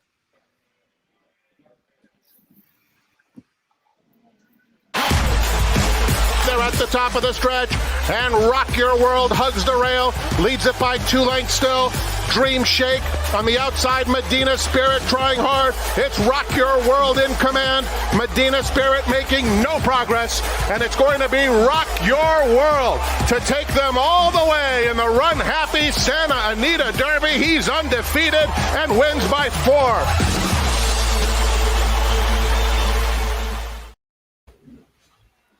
All right, just got the message from Kurt. Kurt's got to run here in a second. Kurt, give us your quick Derby analysis, and then we'll let you go. Oh, man, Derby is tough this year because what Hot Rod Charlie's done for our dear friend, Stephen Panis. I checked out right there. I got to go with him all the way. So I didn't even look at anything else. But Hidden Stash, watch out for Hidden Stash. Hidden Stash, wow. Yeah, they do a lot of business with us, so that always goes through. So Kurt handicapped with his wallet. That's right. Oh man, my heart in the wallet got to go. Hidden Stash. That seems to work together in a lot of ways. Always. All right, Kurt. Thanks for having me, guys. Real quick, let people know where they can get some Old Smoke gear. Yeah, oldsmokeclothing.com is the website, and then Old Smoke Clothing is our handle on Instagram, and Old Smoke Co. on Twitter, for sure. All right, Kurt. We'll see you soon, brother. All right, guys. Thanks for having me on. Take care. Shirt. See ya. Think of me. I want it. All right, we're bringing in one more new guest live from Arkansas. We haven't had many Arkansas guests. I didn't know what everyone was going to be wearing, and I panicked. And I just ended up dressing like Brad Cox on accident. That works. That is the Cox go-to wardrobe. I love that. Chase Sessom co-hosts Always Be Racing on America's Best Racing every Friday with Blackjack Fletcher and Danielle Monet. And by the way, that show is sponsored by Stable Duel. Stable Duel, Stable Duel, Stable Duel, Stable Duel. Gotta show it. Gotta show it again. There it is. Wow. Bree, before we, because we got to let Chase get a little deeper into that bourbon that he's sipping, tell us about what's on the horizon with Stable Duel. What are the big contests that are coming up? What do people need to look out for? So, I mean, we're pretty much going to release this as soon as the Derby is run, but we have a $20,000 Preakness game going. So last year we had a $10,000 Preakness. It's $20,000 this year. It's going to be hype. It's going to be awesome. Obviously 2 weeks. So if you have not downloaded the app, you need to download it right now. We have plenty of free games. So you can get in, kind of get a, feel for it. Start picking horses. You want 10 horses. Dan knows. Ask Dan on Twitter if you got any question. Ask Barry up there if you have any questions. You can always hit me up on Twitter as well. But I mean, we just got big games for Preakness coming, and there's always fun giveaways. So I'm literally at a Derby party right now, and I came out here to be quiet, and everyone just moved out here and is loud. So don't keep me on here because I don't want to have all the riffraff. But I'm gonna give my pick. Yeah, let's hear it. Give it to us. I'm going Rocker World. Listen, we just watched the race, took off. Also, wrong lead. If the horse can win like that on the wrong lead, I don't know. I'm going to throw money at it. So I've got Rocker World over Essential Quality. No agenda. Too many people are throwing out because of the dreaded one post. It's different now with the gate. I think that is a hell of a horse. It also is a lot faster than I think Hot Rod Charlie. No, there's another one. But Florida Derby, faster fractions in that one that he won than another horse that a lot of people are rating over him. So I'm just going to throw those three out there. But Rocker World, Essential Quality, Known Agenda, and Longshot. I'm in between Midnight Bourbon and Superstock. Okay, Superstock. We haven't heard much about Superstock. We're going to talk about that one with Chase because that's a horse that broke through in Arkansas. So, Bree, we love you. We wish you the best the rest of the day. We'll see you soon. Good luck, y'all. Good luck. See ya. All right. Chase, what do you make of the Arkansas Derby? What do you make of Superstock? Why don't we take a look at what Superstock did in the Arkansas Derby? Let's take a look at it, and then we'll come back and you give us your thoughts. Four from the lead, top of the stretch. Concert Tour confronts Caddo River. Caddo River tough to get by. Concert Tour is now taking the lead, and he's a length and a half in front. But Superstock is a fresh challenger in the center of the racetrack. And here comes Superstock outside of Concert Tour. Superstock has taken over the lead. Concert Tour has been defeated. Superstock, Ricardo Santana win the Arkansas Derby.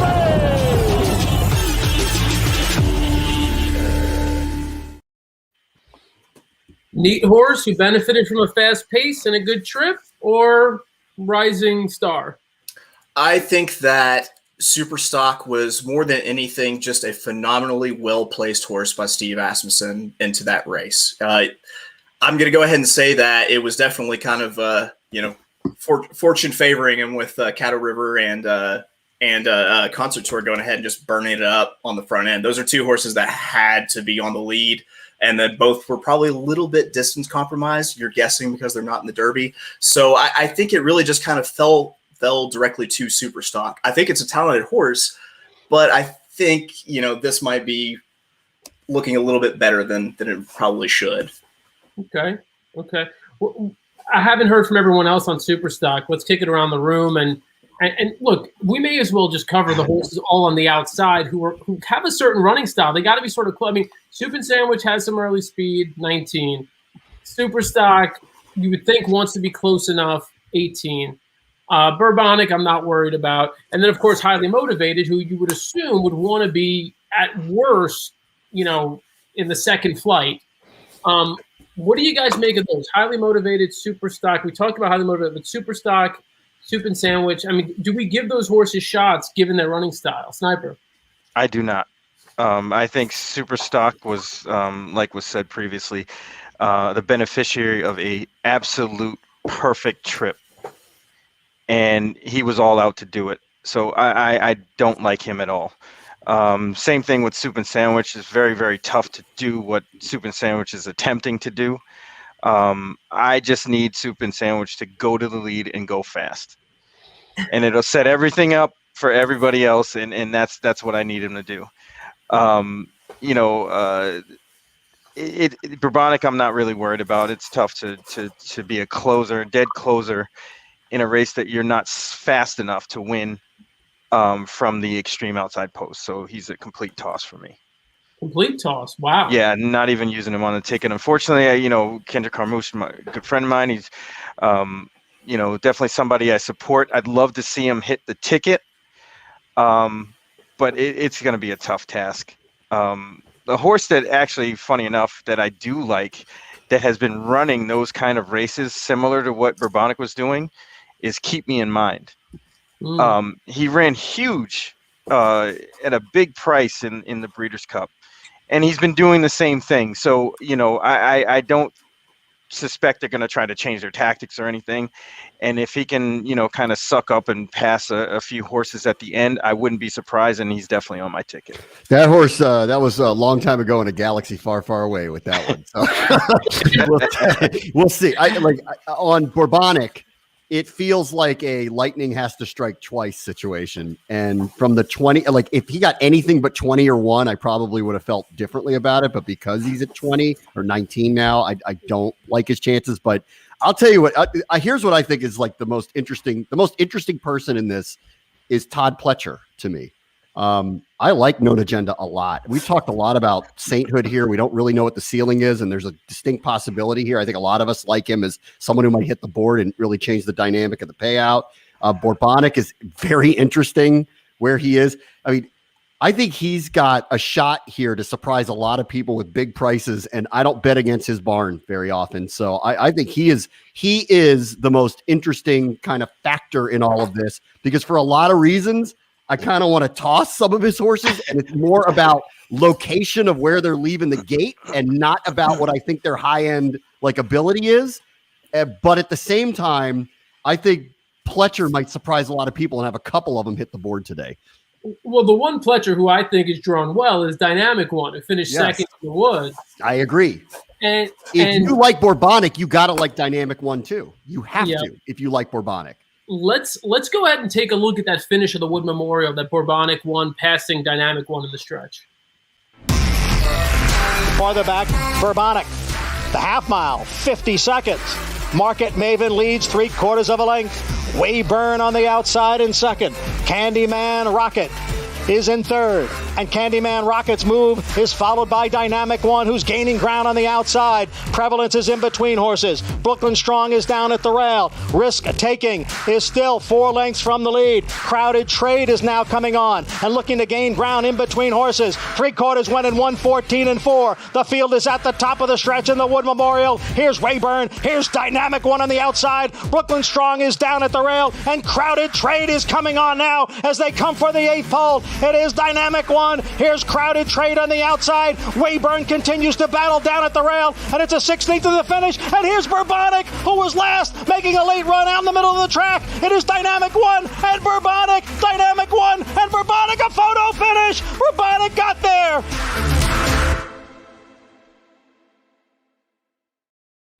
Well, seriously, show me a better finish. So, I don't think you could toss him because of that, but it does feel like lightning has to strike twice here. You know, one thing that I did notice, and I noticed it a while ago, if you look at that replay, and this is for the numbers and the speed figures type people, they went a 50 half, right? 50 half, 3/4 and almost 1:15, and the pace collapsed. Yeah, you don't the see pace that just collapsed. And my theory is that those races at Aqueduct, especially on that day, were highly affected by the track. And I don't like the horses coming out of that race for that reason.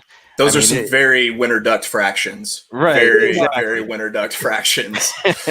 Justin, I want you on this as well on the NYRA prep. But before we get to that, we have a live report coming in from Isabella Leslie, who's on the backstretch right now at Churchill Downs. So Isabella, you're about to witness and take part in one of the greatest traditions in horse racing and in any sport, the walkover for the Kentucky Derby.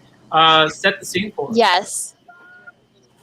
Very excited. So everyone, there's not a huge group here yet, but it's going to get really busy soon. I think they want everyone to start gathering around 6 p.m. So that's exciting. And then we'll start the walkover at 6:14.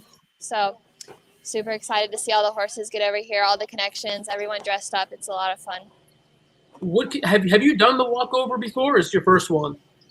No, yes, I've done it twice. So I've been really blessed. We had War of Will and then Enforceable last year. So describe what that's like when you're bringing the horse over from like the barn area and all the fans are like just going nuts. Yeah, so it kind of is organized chaos, to put it in more descriptive terms. They have everyone start circling with the horses, and they try to get the people to stay around their horse, mainly for NBC's cameras. And then so we circle for a little while, and then we start walking, and it's kind of a follow the leader type thing going over there. And as soon as the fans see the horses walking in front of them, they start cheering, and you have people yelling at you, and it's a lot of fun. Thankfully, it's sunny this year. Sometimes you're having to pull your boots out of the mud and go barefoot running around, but we have perfect weather. It couldn't be better, and there's a great crowd out there, so I'm really excited. Do a little spin around for us. Show us what you're looking at. Yeah, what's going on? Absolutely. So right behind me is the track. I don't know if you can see it. We have the stand right there. So it's about, got the barn area in the back. So not too many people here yet, but it gets really crazy. Bram, I know you were trying to try to extract useful handicapping information from Isabella by asking her for inside info on the Mark Casse barn. It's like the Pentagon, so I'm not gonna. If you're asking me to do it again, I'm not gonna. But whatever. Fine. Go ahead, Dan. You were saying. Well, no, Sniper Justin Chase, you weren't on earlier, but Isabella also works for Mark Casse, so they've got Helium and Soup and Sandwich. Mm-hmm. Do you guys have any questions? Are you considering using Helium? Helium's kind of the mystery horse. What do you think? One thing about Helium that stands out to me is the horse is undefeated, won a grade 2, and is one of the longer prices on the board. I mean, just those credentials alone, you would think things would be a lot different, but it's just such a strange year, you got to be in the gate to win it. So, yeah. I've seen people get really excited about Tampa Bay prep winners, and I just feel like that's a cautionary tale that I've seen go wrong so many times. And so for that reason, I just have to toss Helium completely. Chase, as a reminder, Isabella works for Mark Casse. I know. It's okay. She's got 2, though. I didn't say anything about the other one. Opinion. Yeah, I thought we were saving her opinions for when she wasn't there, but that's all right. Don't worry about it. It's okay. I think a lot of the Derby, too, is how the trip plays out as well. So. Yeah, so, I mean, what Helium did was sort of interesting. Isabella, if you could hang with us for a moment, I want to take a look at the Tampa Bay Derby. It was under a hard ride from the gate and was super wide all the way around and then held off Hidden Stash. So let's take a look at that Tampa Bay Derby real quick. But meanwhile up front, Helium now strikes to the lead. Along the rail, that's Candyman Rocket racing along second. Way out on the outside, Hidden Stash is absolutely in full stride. Down to the wire, it's Hidden Stash and Rafael Bejarano along the rail. Digging back gamely is Helium. Looks like we're down to 2. Helium repels the challenge. It's Helium in a huge effort. Turns away the challenge.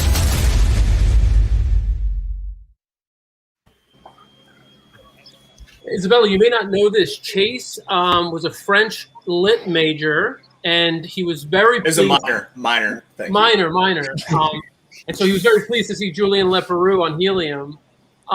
Yes. Talk to us a little about the jockeys. I know you've kind of met up with a lot of jockeys out at the Derby the past few days.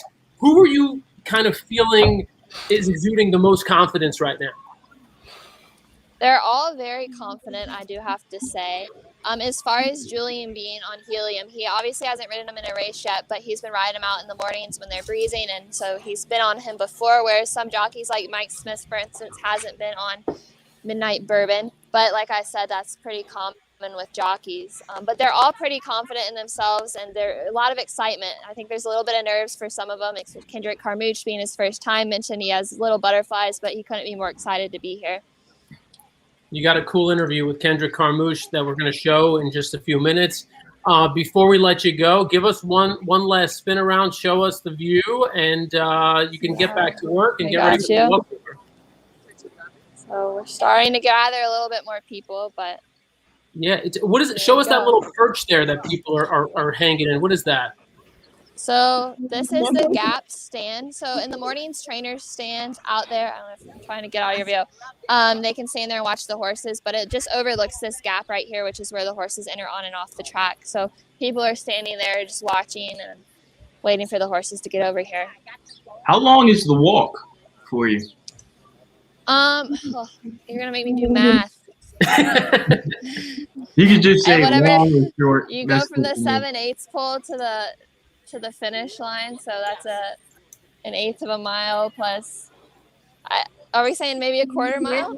Yeah, it feels that much. It feels like 3 miles when you're like trudging through that mud as you. Yes. You So mentioned. thankfully there's no mud today. I don't know. I just finished school yesterday, so my brain is not math oriented right now. Understandable. And congrats. We'll make the assumption that you're going to graduate with high honors. So we want to thank you. Congratulate Isabella on her graduation. And for incredible work over the past few months with America's Best Racing. This is your first assignment out on the field, and you've done an incredible job. Thank you, Isabella. It's been a ton of fun. Thank you.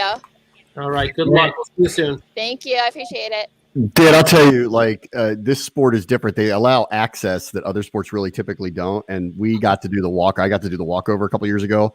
The only unfortunate part was it was like rainstorm. So, the clothing that we bought was a one-wear only time. And those were some pretty nice shoes that had to go in the trash after all of that. But that's a minor complaint about the whole thing.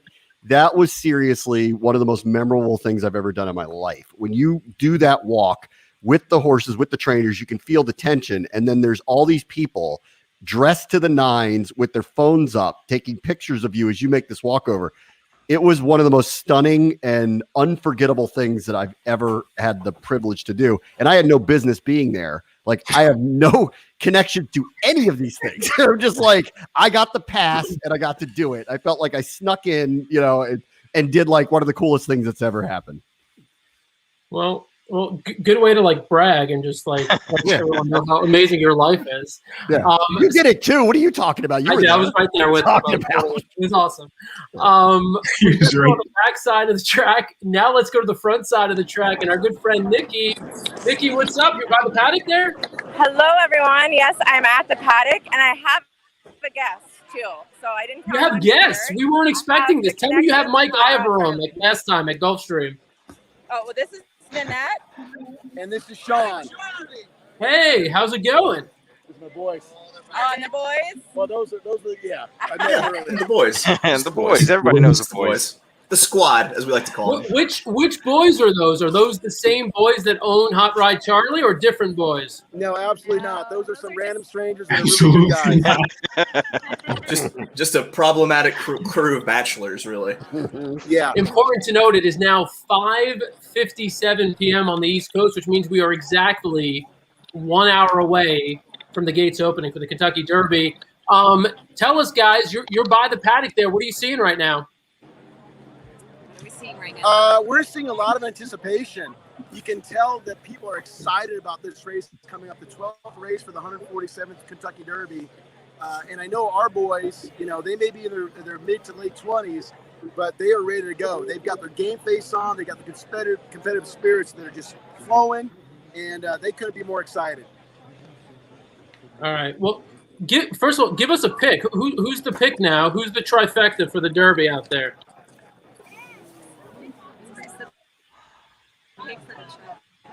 What? I'm sorry, we were breaking up.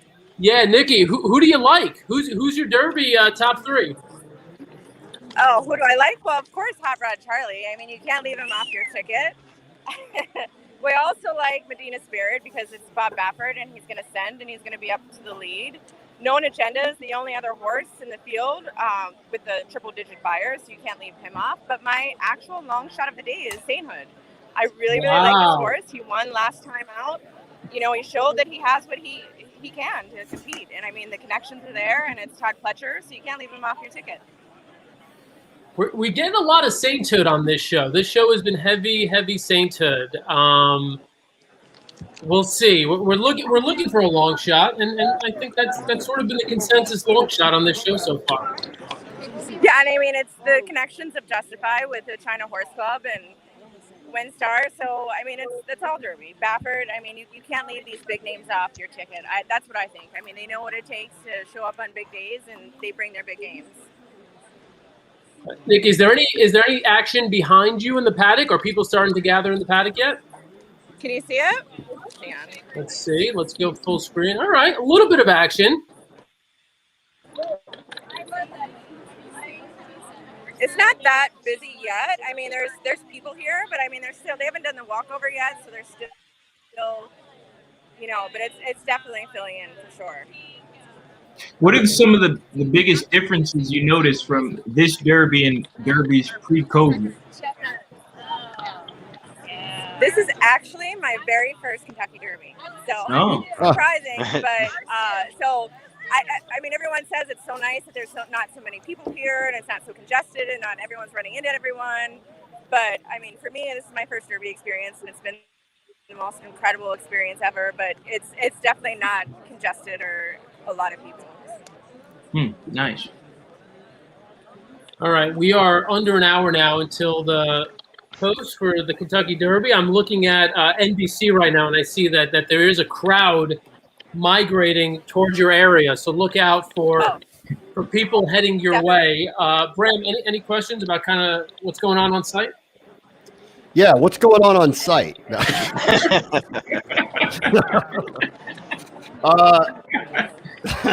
I also have a pick all right, for you guys, a long shot. This is not now, but it's in the future.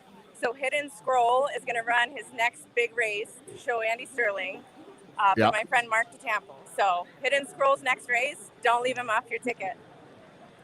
All right. Done. We'll look out for Hidden Scroll. Done. Now you got it. Now we got it. How many people are there? Who knows? How many people were allowed in today? What was the number? I think around 40,000. 40,000. 40, yeah. I think I heard 40.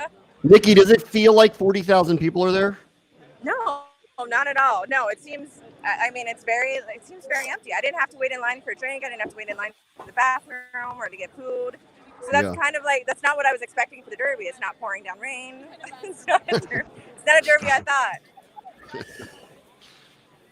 All right, Nikki, it's your first Derby. We know you want to enjoy all of it. We'll let you get back. Thank you for waiting in the green room for us for a little while. We wish you a lot of luck. Enjoy it out there. No problem. Thanks for having me on. Good to see you guys. Hi, Barry. Hey, good to see you. Bye.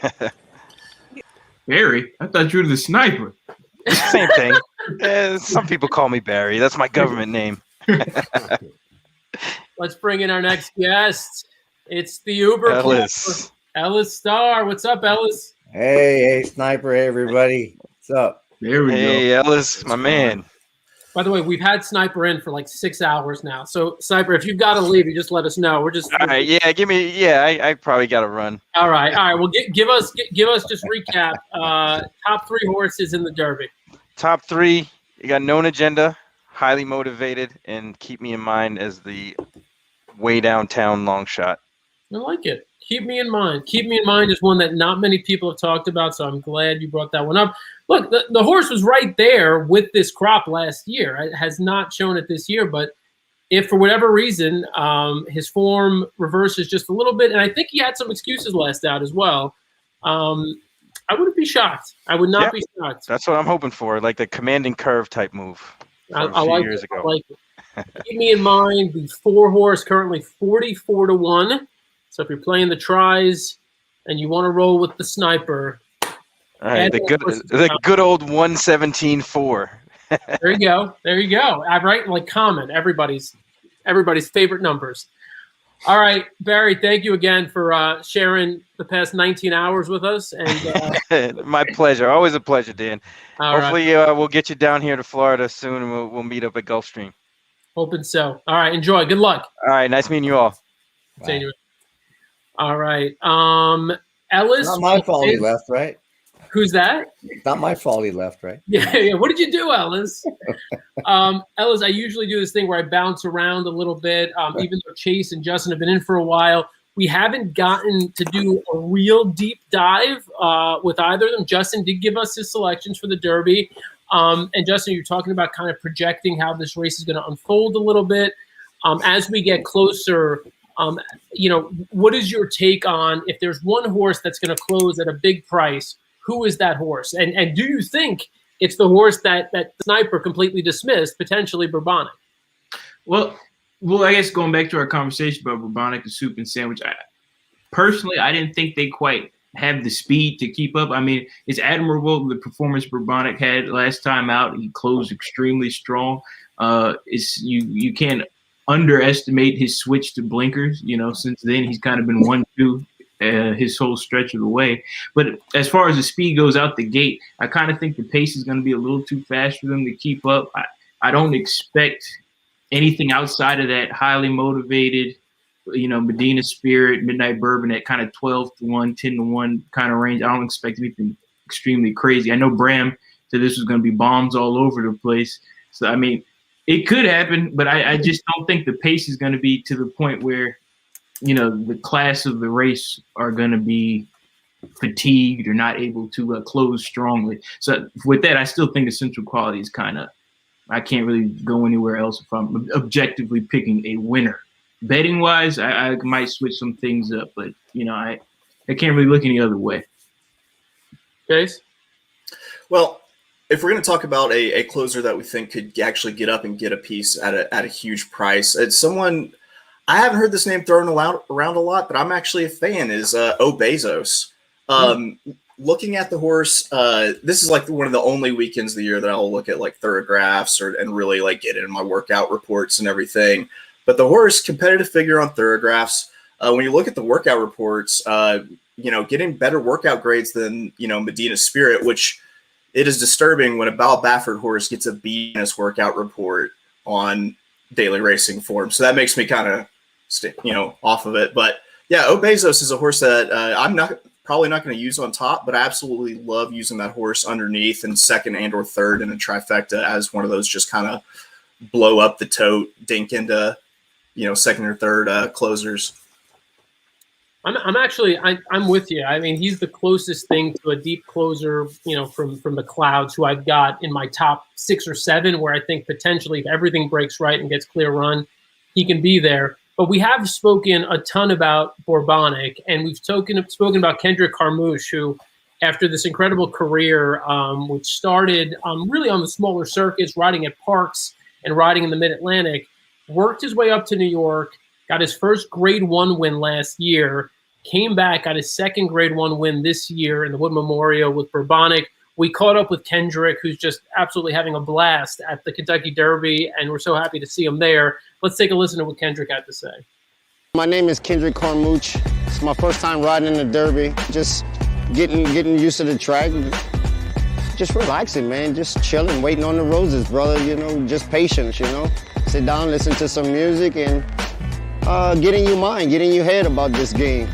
That's what it's about. They can have a lot of words that can explain what's going on this week and me being here, but it just feels like bugs in my stomach, and it feels like my dream has come true. I'm here. I'm in Kentucky for the first Saturday in May, and I'm looking to make it a good one and bring the roses home to Delaware.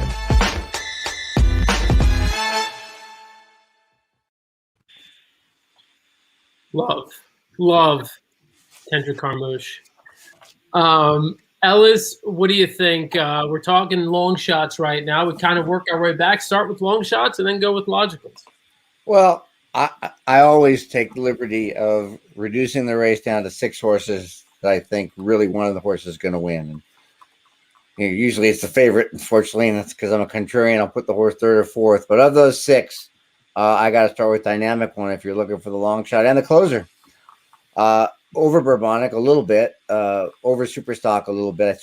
I didn't use Bourbonic. Superstock is my 6th and last. Dynamic's my 5th after King Fury Scratch. I just think it's Pletcher. He's coming into the race. He's improving. He did make that move into a slow pace in the Wood. and just got nailed. And that you're looking for the closer. He's the horse. I'm not really fond of him, but I'm not going to pass him up at 40 something to 1 right now. I think he is 49, 50 to 1. So that's my long shot, and everything's been out there. I haven't changed my mind all week. I mean, I've got the race, Rock Your World, Known Agenda, Essential Quality, Highly Motivated. And if one of those 4 don't win, I'm going home with Bookus. That's all there is to it. There's nothing. All my trifectas keys, all my exactas, win bets, my Oaks Derby doubles, my Oaks Turf Woodford, the Turf Classic, Derby pick 3s. That's all I got, those 4. And that's what I'm ending up with. I can't believe Known Agenda's 11 to 1. I don't know if you talked about that before I came on, but what's up with that? Is it because everybody thinks the rail's so bad? I mean, they don't understand. It's a new gate. Well, it scared Bram off. Bram's completely done. He's in my bet, but I would have bet him to win, but it's the post that's got me on. I'm on Rock Your World now, but I was all over Known Agenda until the draw came, and I just what don't about like the it. 11, Bram? I mean, at 5 to 1, I could see that. At 11 to 1, you got to change your mind, don't you? Yeah, maybe a little bit. And I'm with you, Ellis, on Dynamic One. If you like Bourbonic, you like Dynamic One. Yeah. And I said this earlier, I'll say it again. I think the most interesting person in this race is Todd Pletcher, and I think there's possibility that 2 of his horses end up hitting the board here. And I'm not sure which ones they are, but I like them. I like all of them for a lot of different reasons. I'd love Known Agenda if he was anywhere but the 1. And he's not out of my bet. And I agree with you, Ellis. 11 to 1 is really, really juicy for him. I agree. Really, really juicy. Yeah. I think the race has to go through Rock Your World. I mean, there's no really knocks on Essential Quality. I'm sure you've talked about this. He does everything right. There's still a question of 10 furlongs. Tappett's an interesting sire in terms of getting 9 and 12 furlong horses. Not too many 10s. But he's done everything right. You can't knock him. I just love the fact, forgive me if you already talked about this, guys, but the fact that Rock Your World galloped out the extra 8th after staying in the Derby. No other horse galloped out almost full speed an extra 1/8 of a mile. I mean, that was just intent to get him to know what his next job was going to be. And I think, that does it. And he's held, his odds have held the entire time since they opened. I mean, usually people make fun of morning line makers trying to assess what all we degenerate bettors are going to do. And, he opened up at 5 to 1. He's still sitting at 5. I mean, it was a really solid line. And he's got tactical speed. I think the pace is going to be really important here. I don't think it's going to be too fast. And the top 3 finishers could be the top 3 all the way around the track. So, sometimes and Chase is really great at making these kinds of analogies, but sometimes you think you've totally gotten over an ex-girlfriend, but you see their photo on Facebook or on Instagram, and you're like, she was kind of cool, wasn't she? I always say this, my wife is nowhere around, and I don't mean this about me at all, right? So let's take a step back. But sometimes you see something and you're like, man, that was pretty good, wasn't it? Let's see if we can give Bram that feeling by showing him the replay of the Florida Derby. Soup and Sandwiches come away with the lead. Nova Rags tries to cling to in second. Known Agenda is being asked to quicken, and he wants to get to the outside. Collaborates, not keeping the hole closed, so here comes Known Agenda. Greatest honors on his back after 3/4 in 1:12 and 1. Known Agenda is now on to take over the lead. It's Known Agenda and Irad Ortiz Jr. now moving away from Soup and Sandwiches back to second. Then Greatest Honor and Nova Rags. 16th to go. It's Pletcher in the Derby again. It's Known Agenda for St. Elias Stable under Irad Ortiz Jr. 2.5 clear.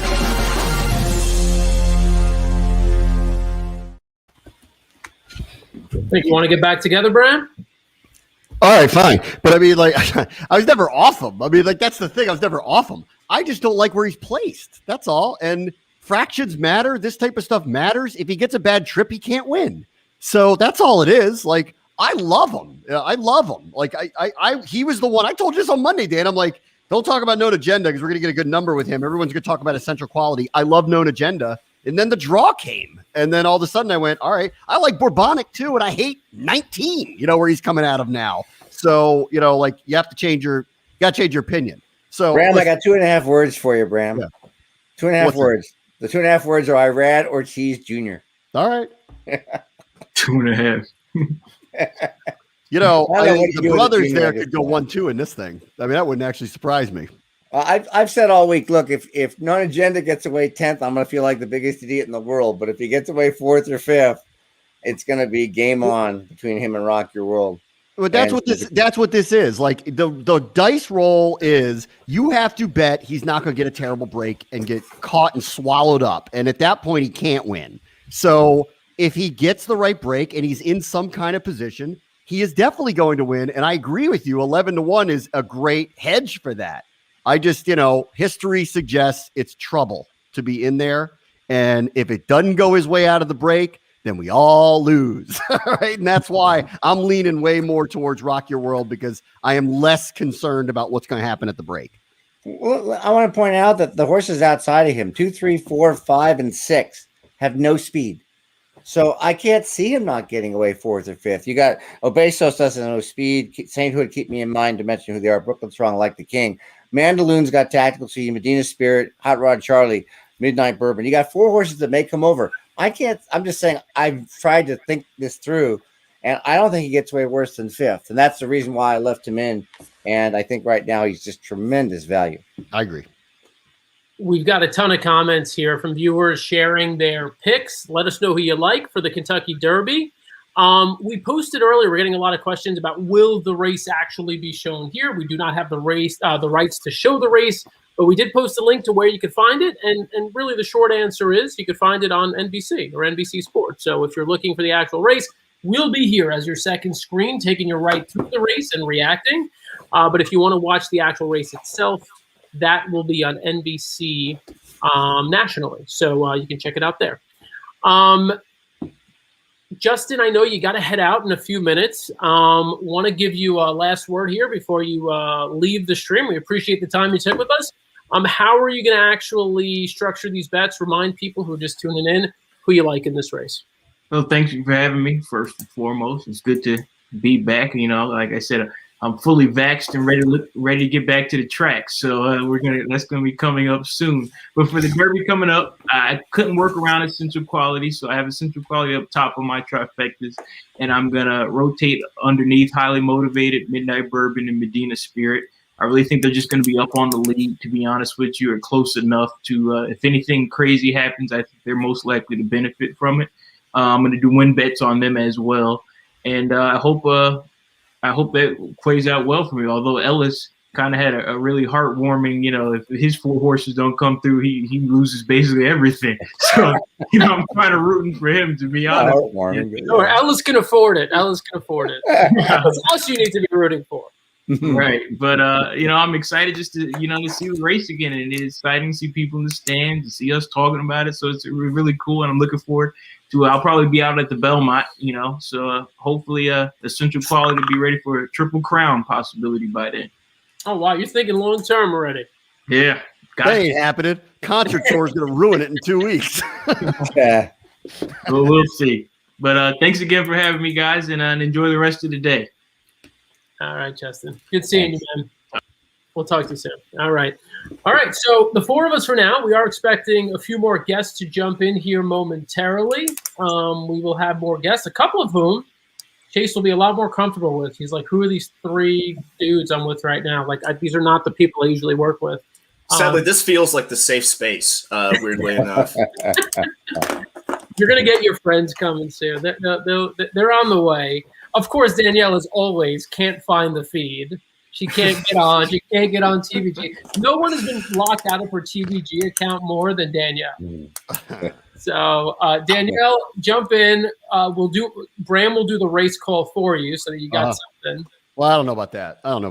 Well, Chase has gotten good experience doing it on Always Be Racing every Friday, so he can probably take us home. 20 feels overwhelming. That is for certain. You can do it. You know all these horses. You've been dreaming about this race for weeks. You've been playing every scenario out. You know every horse. Yeah, cue the Phil Collins. I've been waiting for this moment my whole life. Hold on. I'm pretty excited about this race because I don't know. For one, it's such a dynamic race because in like the 2 weeks leading up to this, the race shape has changed about 3 times. Mm-hmm. It changed whenever they said Concert Tour wasn't going to run. It changed again whenever Caddo Rivers wasn't going to run, and then he was, and then he was pulled out again late. I think you're really just going to have an amorphous pace blob up front. You know, there's a lot of horses that want to run early, but I feel like there's a lot of horses that don't really want to run really fast early, especially at this distance. And so I can see a very contentious, tightly bunched ball of anxiety on the front. And usually the horses that win these races are the ones that believe in themselves, show a little assertiveness, and can get out in front. And to me, that's essential quality. I feel like it's boring, but I'm going to try to make value underneath. That's fair. Boring, whatever. If he wins, he wins. Essential quality. Actually, the price drifting up a touch. I'll tell you what. This time a week ago, I would have probably assumed essential quality goes off 2-1 or lower. 5-2 right now. It's kind of drifted up a little bit. Some of that Mattress Mac money has faded, or at least has been offset by some money coming in on other horses. Your co-second choices, I would have never guessed this, that Hot Rod Charlie would be a co-second choice with Rock Your World. I think if you like Rock Your World, you got to be sitting there salivating at 5-1 now with Rock Your World. You've also got to be salivating if you like Highly Motivated. He's 11-1. I mean, 11-1. Like, this is a horse who is a neck off of Essential Quality. A neck. Essential Quality is 5-2. Highly Motivated is 11-1. I mean, what is there not to like? Known Agenda, we've talked about ad nauseum, also 11-1. We'll see if the draw is a factor. Your next horse on the board is actually one of my co-top picks. I like Highly Motivated.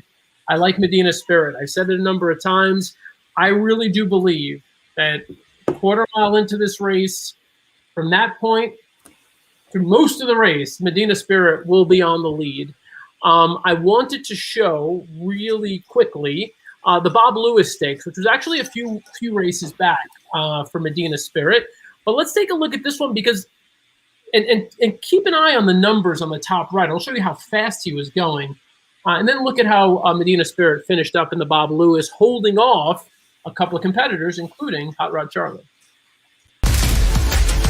Wipe the slate. On the outside, Hot Rod Charlie. Roman Centurion is starting to gather some momentum on the far outside. He's moving up to take second as the field turns for home. Medina Spirit called on now. Center of the track, Roman Centurion. Hot Rod Charlie is in between them. Roman Centurion, Hot Rod Charlie trying to run down Medina Spirit.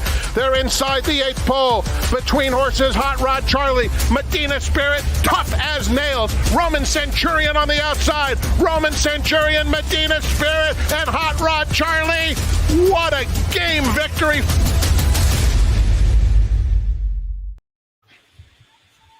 It's a key race for me for two reasons. One, he went fast. You didn't see the beginning of the race, but he took pressure throughout early. And then he held off those two horses to his outside. Do you know Medina Spirit has never, ever been passed in the stretch by another horse? He's never been passed by another horse. That's because he got passed in the He turn got passed way earlier and lost by a mile, Dan. So that's a he really got passed interesting earlier, thing but let that me you're bringing up explain why. So he gets passed by Rock Your World, and Life is Good. We all agree would have been 2-1 or less in the Kentucky Derby. Would have been the favorite. Life is Good was a monster. Life is Good, assuming health, would have been the heavy favorite in the Kentucky Derby had he been here. Up until the Santa Anita Derby, he was the horse, and that was the only horse that had beaten Medina Spirit. By the way, Danielle has just jumped on. She's in the green room. We're going to bring her in momentarily. Hey. Look at Chase light up. Look at Chase light up. I just want to finish this point to say, when it comes to who's going to be on the lead, you might look at the Santa Anita Derby and say, well, look, Rock Your World was faster. Medina Spirit did not need points in that Santa Anita Derby, did not need to be all out to win that race. He had just come off having a throat procedure done 10 days earlier. So they have been quite clear about the fact that they weren't expecting the best from him. They also weren't asking him for everything he has. And in turn, they hung 3 wide all the way around, just trying to stay in the clear and hopefully grab a placing. And he managed to stay second and hold off Dream Shake, which, by the way, after today, I'm convinced Dream Shake is just like classic hanger. Cannot believe Dream Shake didn't go by earlier. So maybe that does sort of, in some ways, does not flatter Medina Spirit that Dream Shake did not go by. All that to say, I think this horse has got grit, determination, and I think Johnny V who went to the lead last year with Authentic, who's the smartest rider you could possibly ask for. He's going to get to the lead, and he's going to stay there. So you, in your mind, Dan, you have decided that horse is going wire to wire. You've made this up in your mind that that's happening here. What I'll say is he's going to the lead. If he gets passed by only one horse, and that's Rock Your World. I'm going to bring in Danielle Monet and Blackjack Fletcher. Chase, your family is here. Hello. Chase. What's up, guys? I just lost my audio. No, we hear you. You hear us? I thought Danielle is like the queen. I was going to wear the same hat. Danielle has been texting me all day long. By the way, we have lost an irresponsible amount of money thanks to Flagstaff. Danielle's been texting me all day. I'm at the gym. I'm running errands. I left my keys at the gym because I was watching the race on my phone. Danielle, do you hear us? Oh, now Chase is going out. That's Arkansas internet. That's 6:25 p.m. We are exactly 32 minutes away from the start of the Kentucky Derby. Per usual, Danielle having technical issues. Blackjack Fletcher in with us. Blackjack, you mentioned you're losing a ton of money. For me too. This is, I got to get out. I just laid out the case for Medina Spirit, who I saw you mock yesterday and always. I mean, you're an idiot. I don't know how else to say it. That's not going to happen. It's not listen, I hear you make this case, but I just don't think that the front of this race is going to look the same as you. Like, I think you're going to see horses going up front. There are a few of these kind of cheaper horses in here that I think a couple of them may just try to send and just hope that maybe they walk into a pace scenario that is unexpected. I don't see a scenario where Medina Spirit takes them gate to wire. Yeah. Well, I made the case why I think he does. We'll see what happens. Let's see. Ellis, I know you got a bunch of things going on. We've kind of held you with us because we want to hear ultimately how you structure these bets. What's the structure here? How are you going to actually put the bets in here? All right. Well, it's just take the rubber band off the wallet time, as I said. And, I've got like a few $100 left in my contest bankroll today. I'm playing on one of the ADWs, and I'm going to throw it all in there. I'm going to play 1, 14, 15, 17, no agenda, essential quality, Rock Your World, highly motivated on top. And I'm going to throw in Dynamic One, Bourbonic, and a couple others in second. And then I'm going to take about 12 horses in third. 12 horses. Yeah. Why not just use all of them? No, I don't like. I can tell you why I don't like the other 7, but that's okay. But mostly it's going to be a king. 1, 14, 15, 17 on top, in exactas and mostly trifectas. And again, I do want to throw in Soup and Sands, Bourbonic, Midnight, Medina Spirit, Hot Rod Charlie, Midnight Bourbon, Obesos. Those are the ones I'm throwing in probably in second. I think I left somebody out. That's it. Second and third. And I'm going to just try and whack those 4 on top. But I can't resist, though. I got to make a win bet on no agenda at 11-1. It's just, I'm not going to. Ellis, I am so with you. I think that is incredible value. I would have thought this horse goes off 6-1. Yep. It is unbelievable. I think it's the rail. I was just talking about the fact that the 2, 3, 4, 5, and 6 have no early speed. So there's just no way in my mind Arad doesn't get 4th or 5th out of the gate, because they're all going to drop back, and then you got the outside horses. He's got to be in the top 5 or 6 coming out of the gate, which puts him with Medina Spirit, Rock Your World, Hot Rod Charlie, but he's going to have the rail. And from there, it's just a matter of the Florida Derby. When he comes off the rail at about the quarter pole from the 3 path, the 4 path, and he gets a path to run, if he can do what he did in the Derby, he's good. Rock Your World's a scary horse for me, and his line is held up. And he's still my top pick because the Sandy Derby was a big race, and he galloped out really strongly in preparation for this race. So that's how I'm playing, Dan. I'm going to key 1, 14, 15, 17 over a bunch in trifectas. All right. Ellis Starr, Uber Capper. Find him at Equibase, at AVR, and anywhere you get your reliable handicapping. Ellis, good luck. We'll see you soon. Thanks. Everybody. Make some money on the race. All righty. We're trying.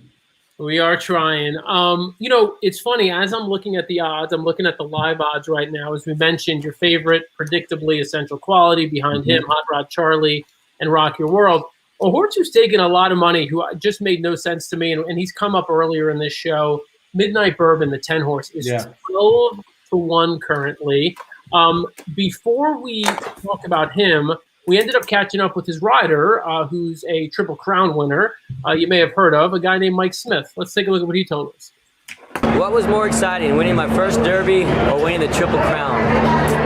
I think winning your first Derby is a different kind of excitement. The Triple Crown just takes you to another level. That's the holy grail. I'm riding a horse called Midnight Bourbon, and I actually like bourbon. I like to mix it with a little bit of Coke early on, and then it might just be bourbon on the rocks. I don't want to name a brand, do you? Oh, okay, yeah. All right.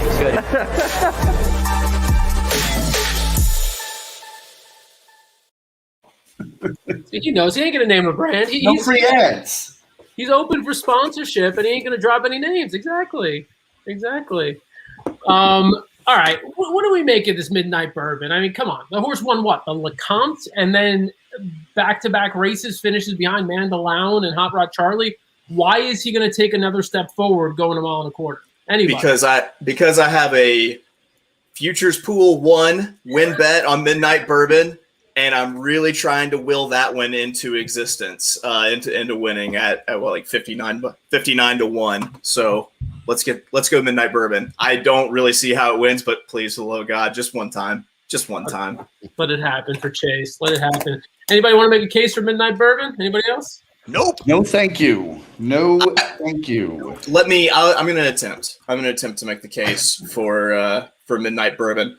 For one, you're leaving Fairgrounds and you're leaving Joe Talamo behind. You're putting Money Mike Smith up. And leaving him behind. Okay. You're leaving him behind. That I will say it's a jock upgrade, and it's someone who's going to let the horse get out there and run on the front end. And if someone actually shows a ton of speed, I feel like they're going to get a little bit of a leg up. So I think that, if I were to pick a horse that, tries to really get after it and try to steal it on the front end, it's going to be Midnight Bourbon. I mean, the horse is a little lacking in the figures, of course, but if it can improve after that, that layoff since March, we'll see. I'm just trying to talk it into existence, but he's a little lacking in figures, of course. Yeah, figures aren't everything. In being a good horse. Some people say I'm 5'8". I feel 6'5". Figures aren't everything. Danielle, do you like? You're 6'5". I feel like it. I was like, are we just lying? Did I just get on? What are we talking about? You're a liar. No, whatever. You totally thought I was 6'5". Therefore, see, my theory works. Midnight Bourbon, winner's circle. Listen, guys, if anyone is coming out of that gate hot, you already know who it is. It's Soup and Sandwich. Bram, let me just tell you a little story, Bram. Okay, first of all, I threw on a red lip, guys, for all of y'all. Just threw it on. I have sweatpants on. It's like party at the top, business at the front, casual at the bottom. Bram, Tyler Gaffalione. Did I say his name right, guys? Close enough. Go on. Gaffalione. Drop the E. Just Gaffalione. We're best friends. I don't know if you know, but we're best friends. And he has not been responding to my hundreds of DMs today that I've been sending. I'm just kidding. The nerve. The nerve. It's like he's writing or something. But I'm really excited to see Soup and Sandwich, but he keeps dropping in the polls. What is this? He's 25-1. Do you guys think that is? I thought you would go off at lower than that. To be honest, I thought the horse would take more money. Yeah, not one DM here. I'm so disappointed now. Not one. Like, I thought he'd abject lie, Danielle. Abject lie. But I'm really excited about Hot Rod Charlie. He's 5-1 right now. Wait, so you like Soup and Sandwich? Pardon? You like Soup and Sandwich? I love Soup and Sandwich. Why? I called Soup and Sandwich. First of all, I feel very connected with him after the Florida Derby. I really thought he was going to take it there. He came out the gate so strong, ran a really great race. I think he's a little too young, but I think he has a really good future ahead. And I feel like he wasn't like I would want to go with Known Agenda with my gut, but I like Soup and Sandwich, but I don't like the combo. Well, I don't not like the combo of Tyler, but I just haven't seen him ride him yet. So I don't know about it, you know? Like, I'm not sure. I don't like this whole jockey switcheroo. What is this, you know? A lot of comments here. We've got actually many people watching, which is good. We appreciate everybody tuning in. The comments are mostly nice hat, Danielle. Where did you get that from? That is a nice hat. Thank you. This is from Cam Hats, the official milliner of the Kentucky Derby. And this was the hat that I wore at the Florida Derby. And Blackjack and I were fighting for camera space at the Florida Derby because he had his cowboy hat on. Yeah, we couldn't get in one frame together. It was pretty tough. This thing is so big, and let's be honest, I haven't washed my hair today, so it really works out well. I'd like to show you all this, Dan. I did this for you today, as you know. I haven't been drinking polished as it much. off? Look at that. Wow. Look at that. Wow. Look at that. We'll get him another bottle in a couple of weeks at Look the at Preakness, that. so, This in is Maryland. great. And then Blackjack's hat is the hat of Stephen that we're selling for charity, correct, Blackjack? Charlie, Jake Panis. Mm-hmm. Yeah. Absolutely. So, love that hat. We did show a story about that again, and part of the reason why so many people are supporting Hot Rod Charlie, they're giving back in a number of different ways to melanoma research, and obviously supporting the foundation that was set up, the scholarship that was set up in Jake Panis's name. The other set of comments we're getting is, will you show the race? So every couple of minutes, we get another wave of these questions as people are coming in, as we have expressed multiple times, and we hope this isn't overly disappointing. We do not have the rights to show the race. So if you want to watch the race itself, it's on NBC. We are your second screen live stream. And so what we'll do is we'll describe what's happening. We'll react to it in real time. And then we'll, probably cry about losses or maybe celebrate, which occasionally. I'm planning on winning, Dan. I don't know about you. I don't know what you're talking about. Are you live right now, Bram? Are your tickets still live? Oh yeah, I got nothing. I went with these guys earlier, and of course I lost. Because I just said, all right, Dan, how much money do I have to give you? And Dan's like, just give me $25, and I do. And of course, that thing died in race one. That's fine. Fine. I'm okay. How with did that. you not have Jockey's Warrior? I'm gonna win because Rock Your World's going to win, and I'm all over this. And that is a gift that they're giving me 5-1 on him. So you did just a win in the last race? No, I did all sorts of things, but I'm taking a stand that I think Rock Your World's the best horse of the race, and I like him. I would have gone Known Agenda. I love Known Agenda. I do not like his post, and that's the reason why I'm not putting him on top. Yeah, but Bram, but I'm going to go Rock Your World. Known Agenda's in every bet I have because I love him, and I'd like to be wrong about it, but I'm going Rock Your World. I think he's the best of the class. That's why I'm going with him. Let me ask y'all this. Has anyone ever won the Derby at the one post? Mm-hmm. Yeah.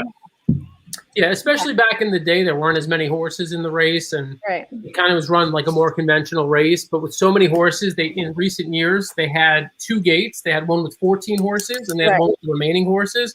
So because they had the two gates, they had to push the first gate a little closer to the rail, which made it harder for the horse in one to get out. Mm-hmm. Now they have one gate with 20 horses, but still, there's still going to be a bit of maneuvering that has to be done to get the Known Agenda out of there. I want to bring in our next guest. Super, super excited. And I shouldn't even call her a guest. She runs the show. She is the boss. ABR's Penelope Miller. Penelope. What's up, team? What's going on? Hi. Hi. I am also rocking the cam hat. I love it. It looks so good. That's like kind of what I want to wear at the next race. I don't want to go full on. Nice. Well, apparently I dyed my hair to match your hat on top of it. Love it. Love it. I get a ton of messages all the time. I want to see more Penelope. We need Penelope back. We need to see video. So here I am, everyone. There we are. Once again with the roses for the Kentucky Derby. Thankfully, we're back in May, which feels really, really good. I am all over Hot Rod Charlie too for this race, not just for the sentimental reasons. What I love about him is in his last start, the Louisiana Derby, he won 1 mile and 3/16. Now that's just a little bit shorter than the Kentucky Derby distance. And to me, his ability to pull away at that distance to keep drawing off from the field, love that so much. I'm kind of on team Known Agenda as well. Once Irad Ortiz got in the irons on that horse, they've just been coasting. That one hole, though. Yeah. We were literally just talking about that right before you got on. It's just a bummer, but if anyone's going to be able to do it, it's Irad, so that would be a really great story. And Dan, I think your dad is all over helium because it's my deep and undying love of I love helium winners. So I respect. I love helium. Why? Why do you love helium? Because there's a few things. First, what's inhaling helium? The horse has done nothing wrong, right? A very nice maiden special at Woodbine win, a stakes race at Woodbine, and then the Tampa Bay Derby. But if you go back and watch that Tampa Bay Derby, and I'm not going to knock Jose Ferrer here, but I'm kind of going to knock Jose Ferrer. He stumbles out of the gate a little bit, and then Jose, instead of kind of easing him into it, starts pushing him right away. I mean, he was under a ride from the jump the entire way around the racetrack.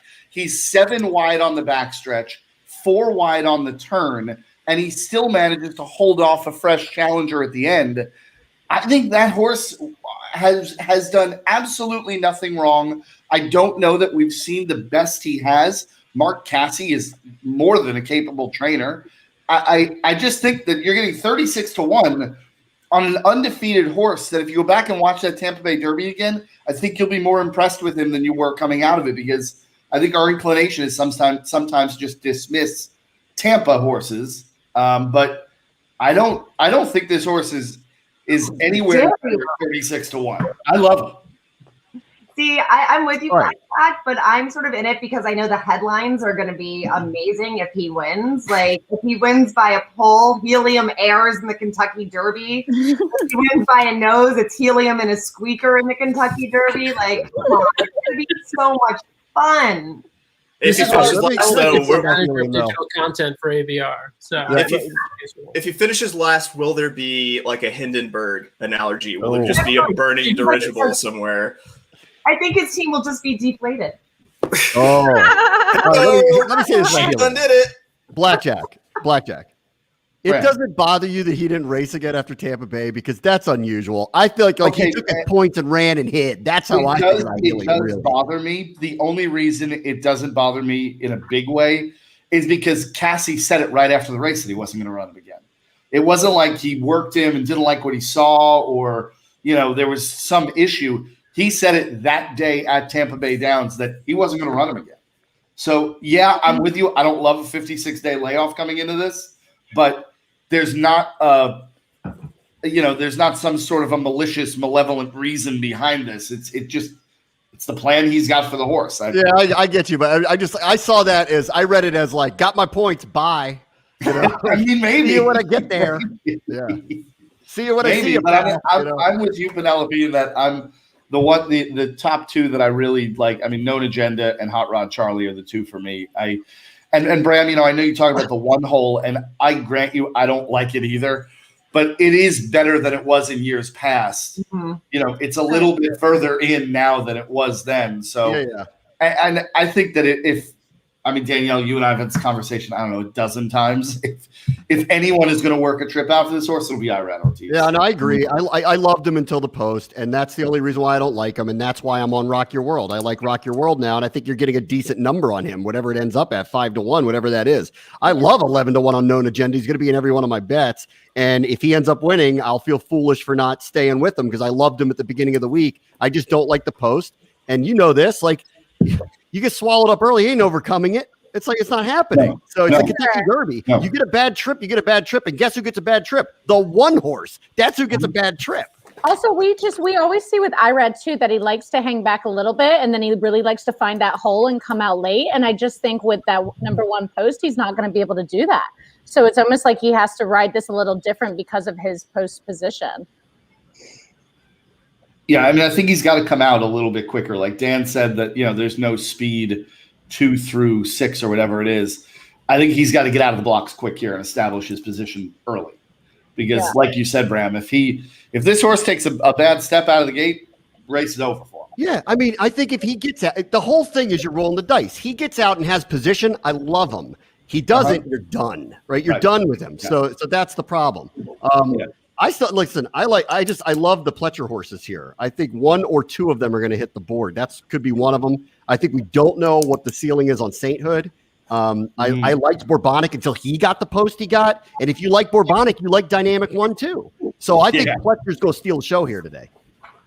Yeah, he does no way of doing that. I would not put it like, okay, but can I just throw something really weird out there? Does anyone want to get weird for a second? Love it. Yeah. Get weird. Okay. Of course, I'll chant it. Let's get weird. All right, let's get weird. So he doesn't have any sophomore form to speak of, but I did notice that number 4, Keep Me in Mind, like did put in the fastest workout of the day over Churchill Downs on April 23rd. He was first of 108 workers going half a mile that day. He's got a really, really quick turn of foot, and speed is holding on this racetrack. He's 50 to 1 on the morning line. I don't see what he is right now, but like, is it worth a $2 bet? Maybe. I mean, anything's worth $2. You can't even get a Starbucks coffee for $2. But this is the problem with gambling. And Danny, I know you're in the same boat. I hear that, and my first thought is, if it's worth 2, it's worth 10, right? If it's worth 10, well, it's probably worth 20. Or 100. It's crazy. Right. It's like if I walk out of with $38 on a long shot, I'm not happy. I'm angry. Yeah. You get more. We won so big at the Florida Derby that now today, you know what? I'm chalking it up as I'm not physically there. So now I'm so superstitious that I'm like, well, I'm still undefeated at the track. And you know what? Depending on the outcome of this race, we're likely to have 5 out of 6 in the pick 6. Right. It's just this one race. But it was interesting. Chase and I were talking about kind of how you have your smart picks and then your maybe like emotional picks, whatever you're tied to, like my brain and my heart picks. And so for this race, like there's just so many amazing horses. There's not really a clear winner that I have, you know, my heart picks were actually Hot Rod Charlie now is in both of my picks, my brain and my heart. Yeah. But, you know, my soup and sandwich only because I stuck my tongue out there right after the Florida Derby and put that out. Mark Cassey walked straight up to me and I was like, I got him for the Derby. And now I'm like, oh, do I really? But yeah, so it's interesting how you have 2 lists. When my friends have been coming up to me today, I'm like, well, this is what I'm going with, but this is also my more solid bet, which is, you know, Known Agenda. I actually have Rock Your World up there as well, Bram, for my my brain picks.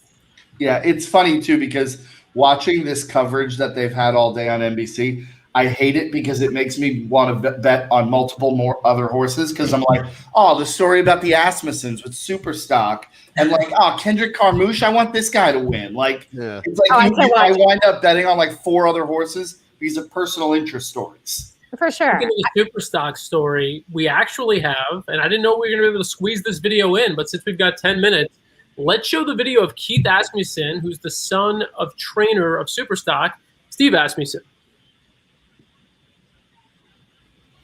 Hello, I'm Keith Asmussen, son of trainer Steve Asmussen. We have Superstock in the Derby. My grandfather's half owner with Irv Woolsey. My father trains. I actually got the chance to ride Superstock and break his maiden at Lone Star in the sales fraternity. Big fan of the horse, obviously, but you could say I'm very biased. What it'd mean if Superstock won the Derby?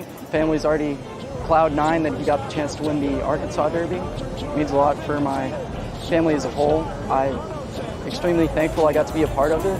It's so hard to even put into words what it means for this horse to be in the Derby. My grandfather in the past has had a lot of horses that he had sold that went on to be Grade 1 winners, but this is his first Grade 1 winner. Similar to a lot of the other connections, I feel very blessed to be here and we're Derby dreaming.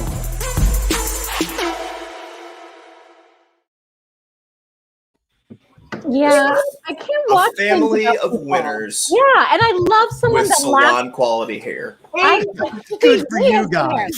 I really love someone that laughs at his own jokes, and he was just cracking himself up. So okay, They did a special on the whole family earlier, and it's like, you know, Steve Asmussen, you know, this kind of big burly Laredo, Texas guy, and he's like tearing up talking about how he's never won a Kentucky Derby. He's 0 for 21 and what it would mean to win one with a horse his father owns and his son rode. It's like, I can't watch this anymore.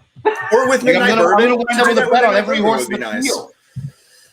I just dropped in the comments, still getting a question about when does the Derby start? Where can we watch? I just dropped our guide, where to watch and listen. 6:57 Eastern time. And I've also dropped in your last second study guide for the Kentucky Derby. It's our cheat sheet.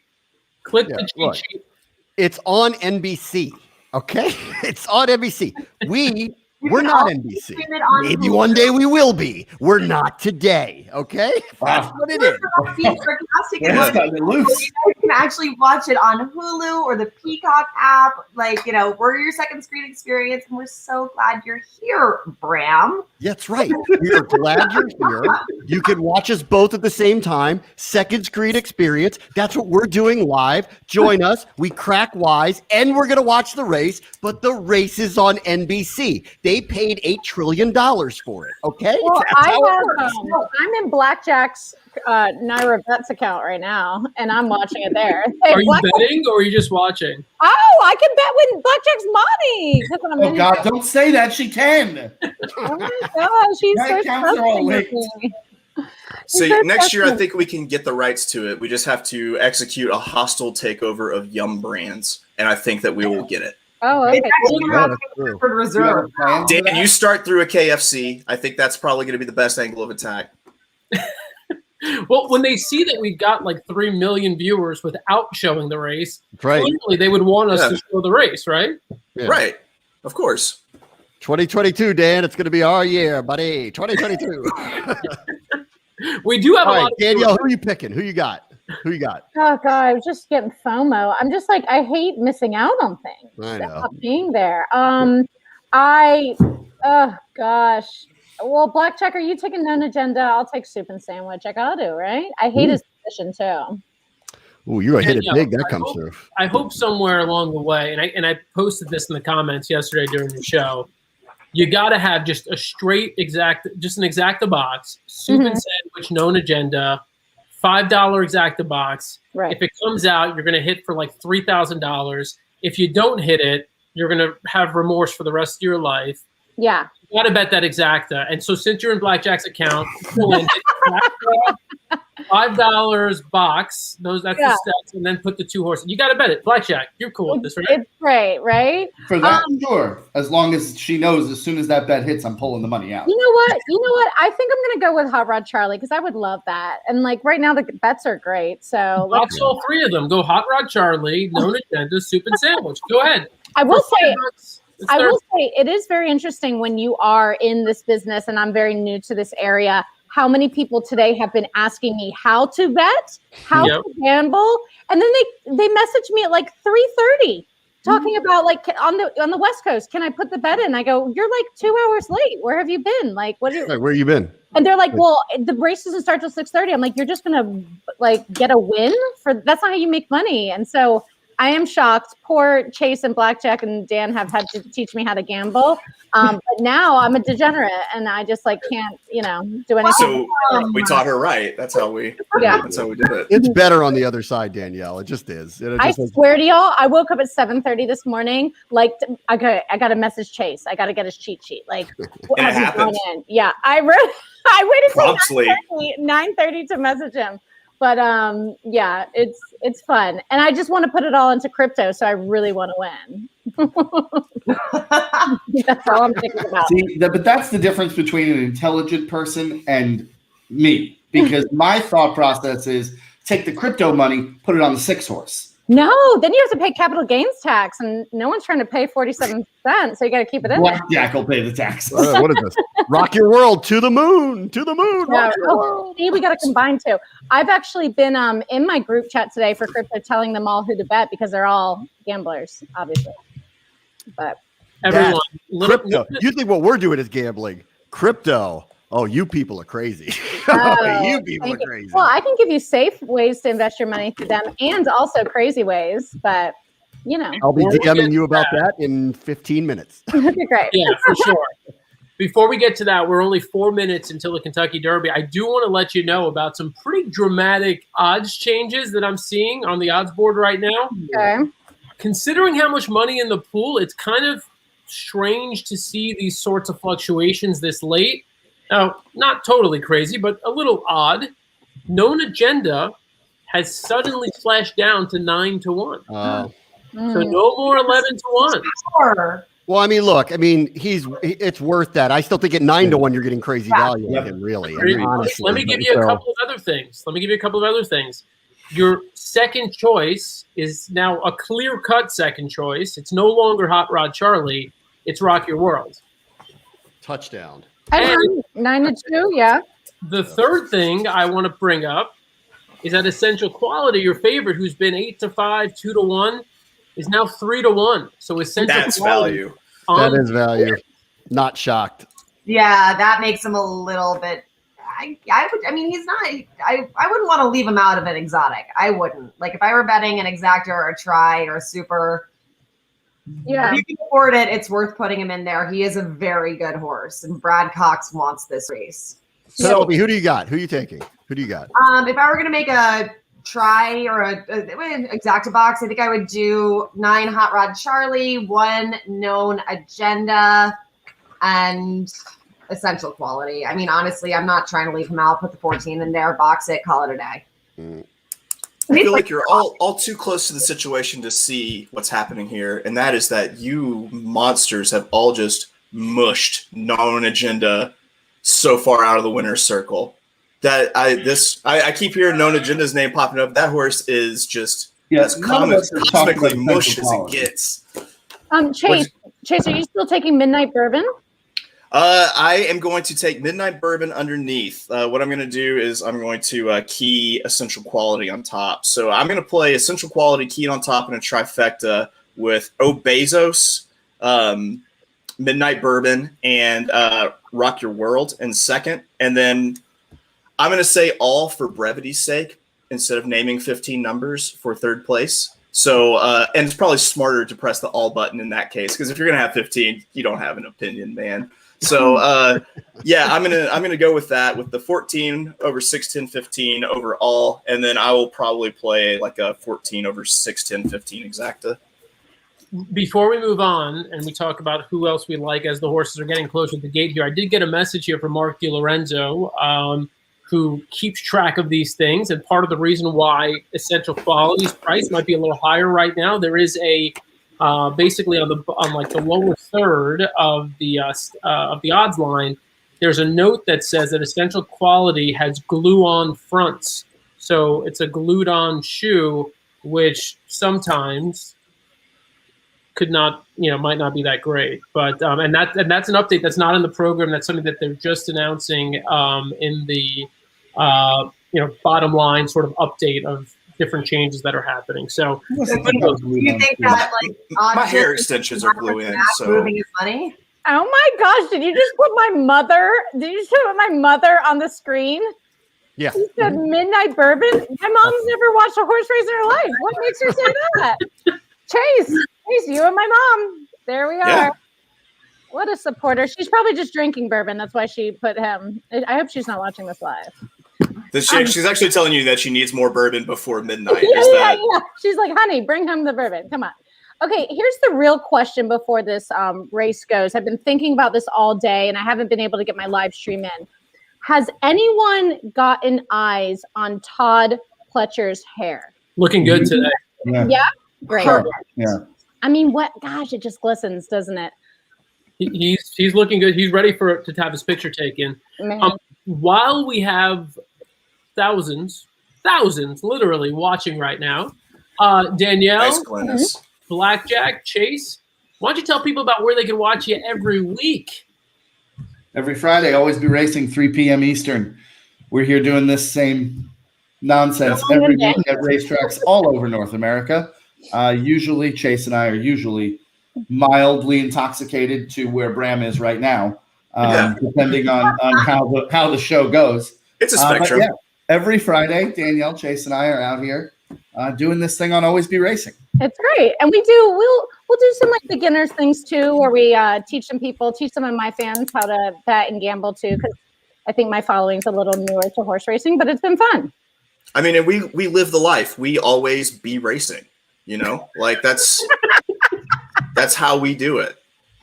Usually, Wi-Fi goes in and out when we don't be shopping. They are going into the gate. Bram, you want to give us the play-by-play, or you want me to do it, or what do you think? Well, you are ahead of me because I think I'm behind you. So it's all you, Dan. Congratulations. You get to call the Kentucky Derby for us. I'm going to do my best. I've got 2 screens up here. I'm going to try to see if I could. All right. You guys still hear me and see me okay? Yes. All right. So I've got 2 screens up. I'm going to try to give you the best vantage point I can. They're all in the gate for the Kentucky Derby. Oh my gosh, they're off. And they're off. Oh, we got a big lag out Ahead of me. Way ahead of me. Yeah, you're way ahead. I haven't loaded number 20 yet. Oh, you're way Come on, Irad. That's good position for. Oh, sorry. Is this going to be like spoilers or what? Oh, it's Medina, going to be spoilers. If you want, I don't have to do it. Medina Spirit. No, do it. What do you know? Is on the lead, but is now taking some token pressure to his outside from Helium and from Soup and Sandwich. Now, Soup and Sandwich is stalking Medina Spirit in second. So Johnny V came out a little bit into Helium's path, which kind of slowed his momentum and shuffled him back. So Soup and Sandwich is now second. I'm telling y'all, Soup and Sandwich has that momentum early. Look at him. Helium They still haven't broken from the gate for me. Mandaloun is fourth. Behind them, you've got Hot Rod Charlie, and then Essential Quality, followed by Sainthood, Highly Motivated. I'm not going to have to go through the whole field, but Super Stock and Rock Your World. Known Agenda. I read that hole right now. Look at Rock Your World is nowhere close. Okay, update.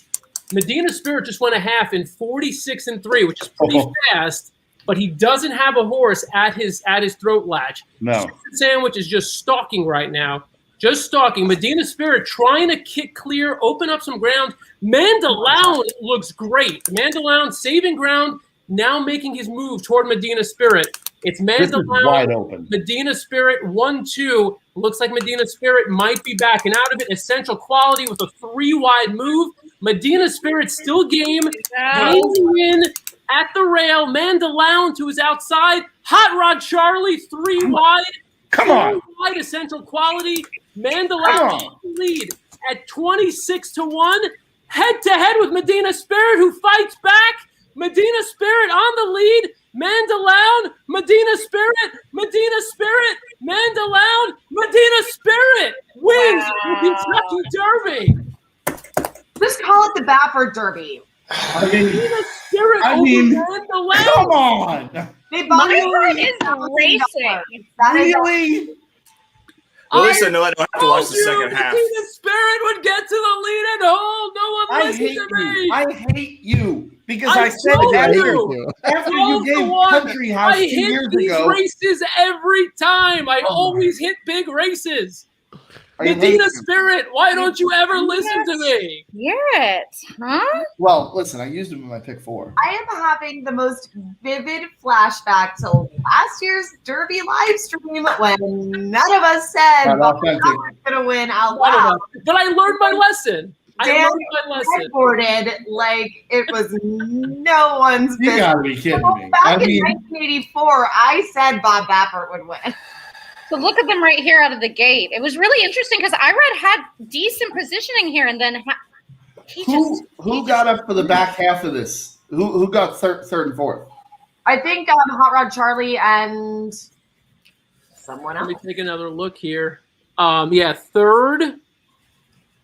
Hot Rod Charlie were third is between Hot Rod Charlie and Essential Quality. Okay. So, man, like a bad day for the mattress man. Something happened to Soup and Sandwich in that that second stretch because he just went flying back. Yeah, I think he had enough. It like crazy, like all the way back. Same with Irad. He's going to pay a lot of money. Medina Spirit went off at 12-1. Mandaloun 26-1. I did a saver exacta Medina Spirit overall, so I got that, but just barely. And then the third, Hot Rod Charlie 5-1. You've got Essential Quality fourth off the board. You've got Rock Your World off the board. I didn't see where Rock Your World finished. Now, Medina Spirit, I will say, into the first turn, he came out a little bit. I don't know if you guys saw that, into Helium. Yeah. Wow. Soup and Sandwich did back out of it, way out of it. Helium hung in pretty well. Helium. I mean, Soup and Sandwich got pulled up, no? Yep. Something happened. And your sort of deep closer who actually ran on well at the end was Obesos, finished fifth. Yeah, he was flying. Medina Spirit. So you actually picked him, Dan? That was my pick. Dan always does this. Dan picked Country House 2 years ago at 64-1. But no one Dan listens picked to me. Dan picked Known Agenda for our pick 6 at the Florida Derby. Dan was the only reason Known Agenda was in that pick 6. Yeah. Look, I I don't. Dan. All right, we can take it down a little bit. I need to see a replay right here. How So, was my race call? I felt really excited about that. Your race call was excellent. Really good job. I mean, I don't know if Larry needs to be worried, but you. No, but there's an opening in Tampa. I got a little excited at the end because it was my horse. I probably would have been sick, and I wanted to use Chase's patented "this horse is dropped anchor" call. Sandwich dropped the anchor. Dropped anchor. Sandwich dropped anchor. I'm gonna have to text Tyler and just see what's happening. Well, John Velasquez, Greg Charkoudian, our chief videographer who's also producing the show, just texted me to point out Johnny won the Kentucky Oaks and the Derby. You don't see that every day. Back to back, Oaks and Derby. Yeah, and he won the Derby last year. Dan, who was the jockey on Medina Spirit? John Velasquez. John Velasquez. And guess who John Velasquez rode in the Florida Derby, Danielle? Soup and Sandwich. That's who I signed up for, guys. That's the combo that I told Mark Cassie afterwards that I wanted. So I'm a little salty. But you know. Unofficial order of finish just posted unofficial, so they've got to make it official. Medina Spirit first, Mandaloun, Hot Rod Charlie, Essential Quality, and Obesos.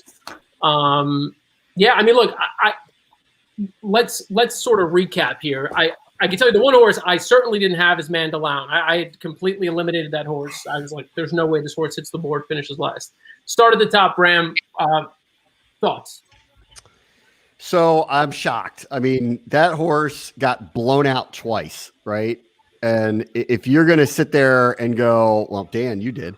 But like, if you're going to sit there and go, because of that, I think he's the favorite of the Kentucky Derby. I don't know how you come around to that, but Dan did. So you are the soothsayer of the group, and congratulations on that. As predicted, there had to be somebody that was going to be 20-1 that was going to be hanging around there because it was that kind of year with that kind of field.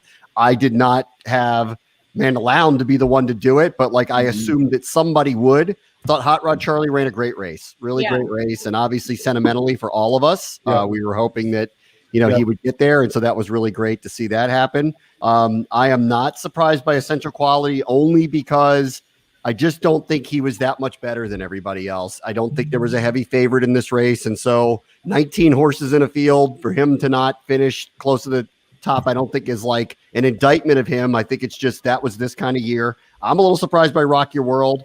Off of what he did at Santa Anita, I thought he might be best in class. He was never even close. And unfortunately for Known Agenda, being on the rail is tough. It's just really, it's a tough spot to be. It's a terrible draw. And I loved him going into this thing, but I thought he was gone. But man, oh man, Bob Baffert, God, this one's a rabbit out of a hat to me. I mean, of all the other ones that he's had, there have been plenty of times where you could sit there and go, all right, like he either had the best horse or one of the best horses, or I could see that.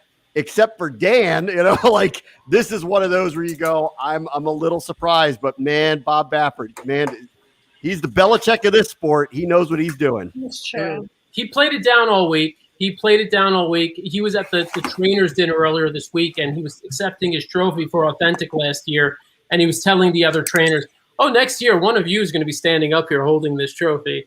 He was playing it down all week long. I hate you so much. He knew he had the fastest horse in the race, and they could not go to the lead. Now, if you're Blackjack, if your team Rock Your World, what are you thinking about your decision to put Joel Rosario up? The horse ends up 12th into the first turn.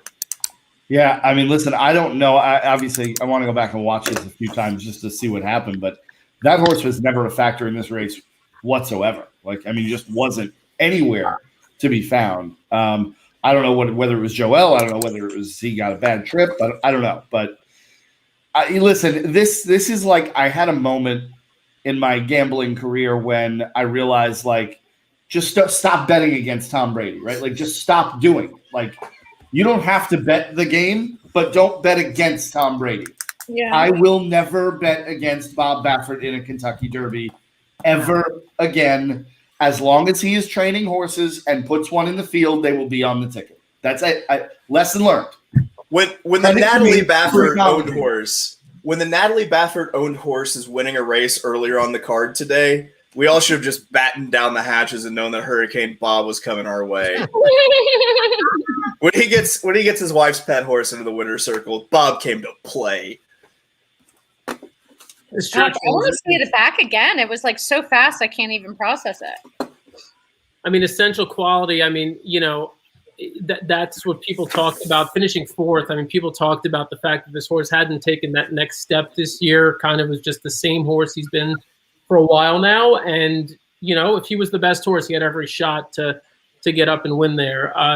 Danielle, I don't know exactly where I know where Soup and Sandwich finished in the back, but Known Agenda, I didn't see his. Yeah, but the thing is, coming out of the gate, Known Agenda, he had a good position for a good little bit. Like around the first turn, he was in fifth, and he had a nice little hole. And then, again, what do you say? Dropped anchor.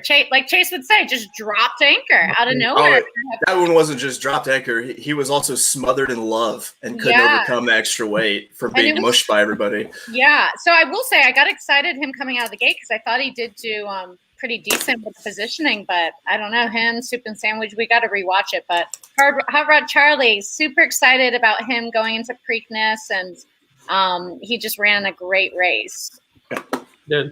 Penelope, takeaways. I am a fool who did not pick Bob Baffert in the Derby. That's my key takeaway. But I did notice a lot of comments are asking for, the order of finish. So winner, obviously, Medina Spirit for Bob Baffert, John Velasquez in the iron. Huge race for the horse I have always called Mandaloon, but Dan calls Mandaloun. That's what I heard. I think it's Mandaloon. No, Matt Bernier said he checked on it and he heard Mandaloon. That's why I went with Mandaloon. I mean, it might be Mandaloun, but he said it doesn't matter. It doesn't matter. The artist known 7. It was a 7. Hot Rod Charlie was third, who I picked. Sorry. And then Obesos was fourth. Is that right? Yeah. Essential Quality, then Obesos. Oh, my bad. Essential Quality and then Obesos fifth. So of all of the horses I picked, one of them finished third.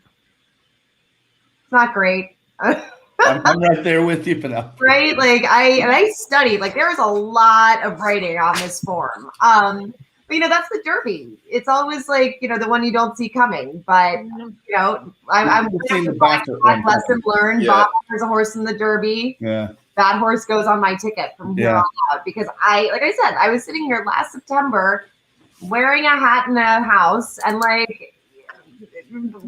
bemoaning the fact that I didn't pick a Bob Baffert horse in the Derby. So, fool me once, shame on you. Fool me twice, shame on me. Fool me thrice. It's horse racing.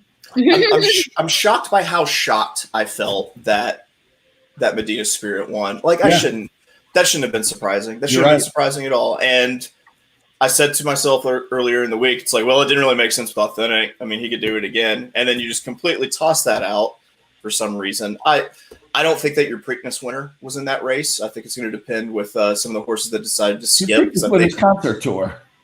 Yeah, it's going to be Concert Tour, maybe even Caddo River. Caddo River. Yeah, well, that's the thing. If Caddo River was in that race, Medina Spirit probably doesn't get away to that loose lead. Yeah, completely different. But I don't think Caddo River would have held on like Medina Spirit just did, though. Right. But it would have compromised Medina Spirit. It would have opened it up. Oh yeah, that would have been pretty dope for me. I'll tell you that. A lot less dope for Dan. Did you watch the last 2 races he was in? I mean, how are we not surprised that he won? Because of the name next to his. That's I guess. And we didn't have Medina Spirit in our pick 6, right, Blackjack? Dang. Threw that thing out. Let me read your payouts here. I'm not going to lie, a little disappointed in this exacta payout. For $2, came back only 503. Wow. Not thrilled by that. What were the end odds? We had 26-1 came in second. What was Medina Spirit? What did he go off at? 12-1. 12 and 26, only 500. Yeah, I agree. Pretty low. The trifecta, which I actually didn't hit because I didn't use Mandaloun, $848 for 50 cents. Not terrible. Your dollar superfecta, if you had Medina, Mandaloun, Hot Rod, and Essential Quality for $1, He got back $9,456. The essential quality part's a killer on that. That is It a is. Yeah, killer. if that's Obesos, that's probably $150,000. Correct. Like that's a killer that essential quality hit that one. Wait, for which one? The super. Super. Top 4 finishers. Yeah. Now, your 20-cent pick six, which none of us hit, 6 of 6 for 20 cents. This was a little light as well. 1,363. That's seriously? That's all. That's all. crazy. Dollars? That's dollars. I think that's US. Yeah. It might be Canadian, which might mean it's only like $3.40. That would be if I hit that, I would be very angry at that. Wait, so why did the super be angry? Yeah, why is the superfecta 9,000 and then that's so much less? Isn't it harder to have a pick six?